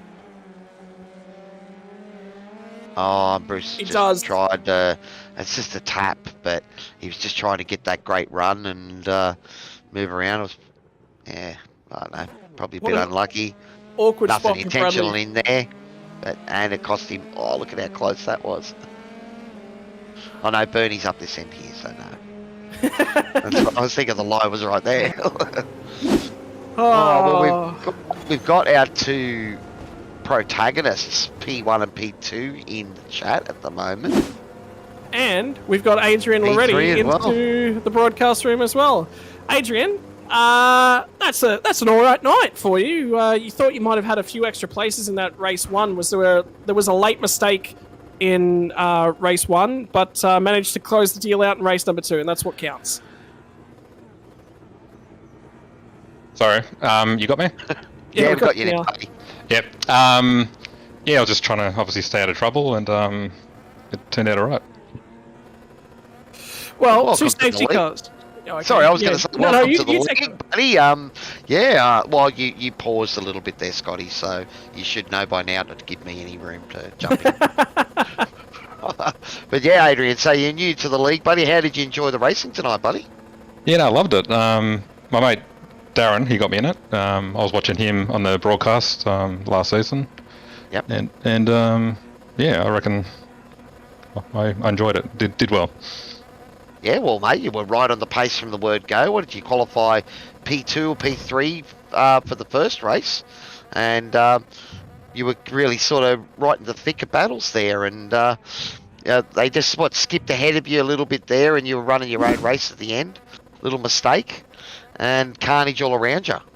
Yeah, well, that's it. Well, the front guys were way too quick. I had no hope of getting them. But yeah, then I had Nathan reel them in at the end. But no, it was good. What do you think of the reverse grid format in a car like the F3 that is so vulnerable? You've really got to defend your wing. You've got to look after yourself. That's obviously primary, but it's also such a tricky car. You know, the slower guys potentially up front on colder tyres. There's so many variables that get thrown into that race number 2. It's horrible on cold tyres. So yeah, no, but the reverse grid's good. I enjoy it. Well, it does spice it up a little bit. I know that gave us a bit of action tonight. There's a fair bit going on. Looks like Joe's just blown the engine of that doing burnouts. But, mate, it's great to have you with us. Are you racing with a team, or are you just here independent yourself, buddy? Yeah, no, I'm with it. So we've me and Darren have got our little team going. So we've got Kittens Racing. Awesome. Yeah, the two of us. So Well, give us a shout out for your sponsors, buddy, and well done on your P3 tonight. And was it P4 in race number 1 too? yeah, I don't remember. No, I think it was P3 as well, actually. Okay, awesome. Yeah, so yeah, so obviously Kittens, number 1 sponsor, but and AML Technology, and then Darren for getting me into it, and a shout out to my kids for staying asleep. So they're both. Yeah, so they're both upstairs fast asleep, so that's good. So, Not watching Daddy on YouTube. oh, maybe, I don't know. Nah, well done, buddy.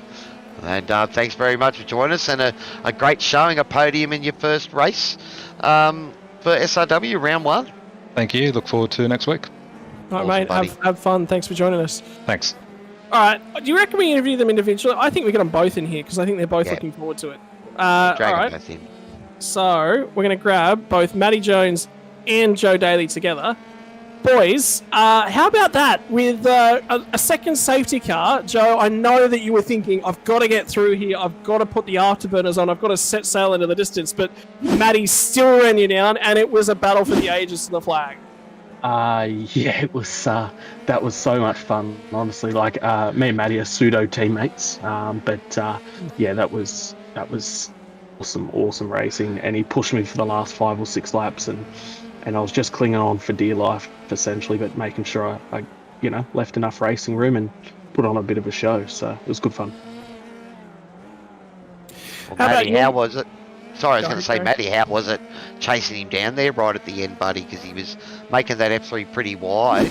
He made it as wide as he possibly could. That was unreal. Yeah, he did everything he had to do because I was coming like a train, and yeah, he just held on. It was really fun. Well, he's just side by side for like 3 or 4 corners there right at the end of the race, mate. So I thought I was getting a little bit too close, to be honest, at one point there, but so I sort of rolled out of it. We probably could have carried that on for probably the rest of the lap, which might have made it really interesting, but no, it was kudos to Joe. The defensive driving was unbelievable. Well done. Thanks, mate. Joe, so on to you.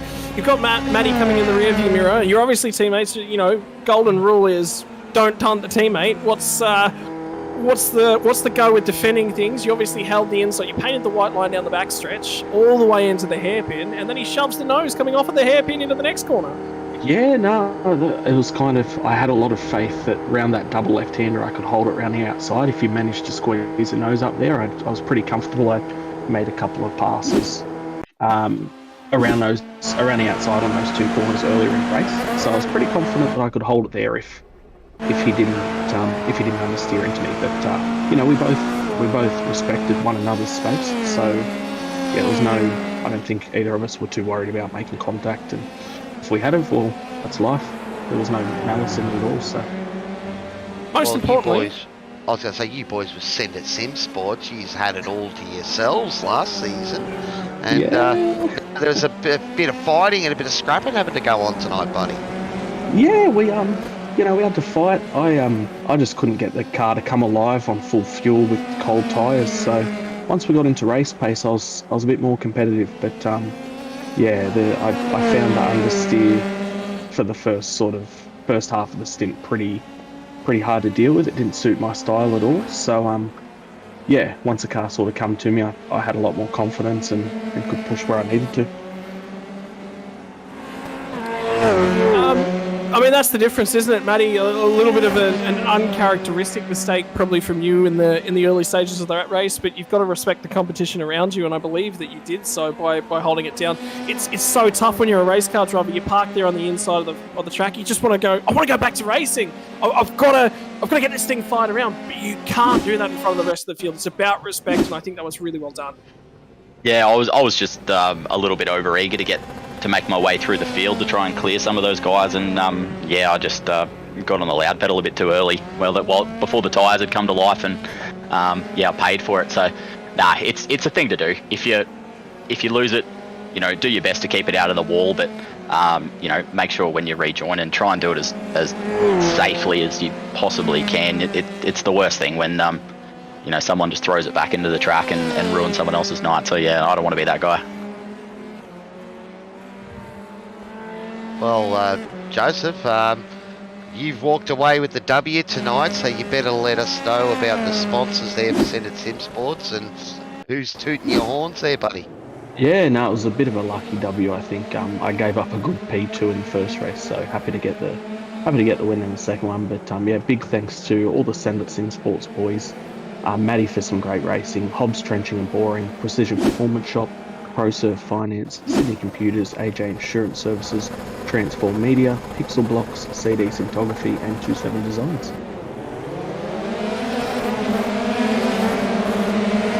And then I believe on to Matty for you as well. Obviously, all pseudo teammate of Joe, so all the sponsors are all pretty well the same, but I'll list them again. We've got Precision Performance Shop, Transform Media, ProServe Finance, Sydney Computers, and CD Cinematography on the list there. So thanks very much to those guys, and thanks to everyone in the team. It's a really, really high performance environment. We all just keep getting quicker and quicker, so it's a really good place to be. Congratulations, boys. That was a bang-up fight to call. I definitely feel like you guys might have to turn down your headphones if you go back and listen to the replay, that's for sure. Thank you very much for joining us for round number 1 of the F3s, and we'll see you again next week.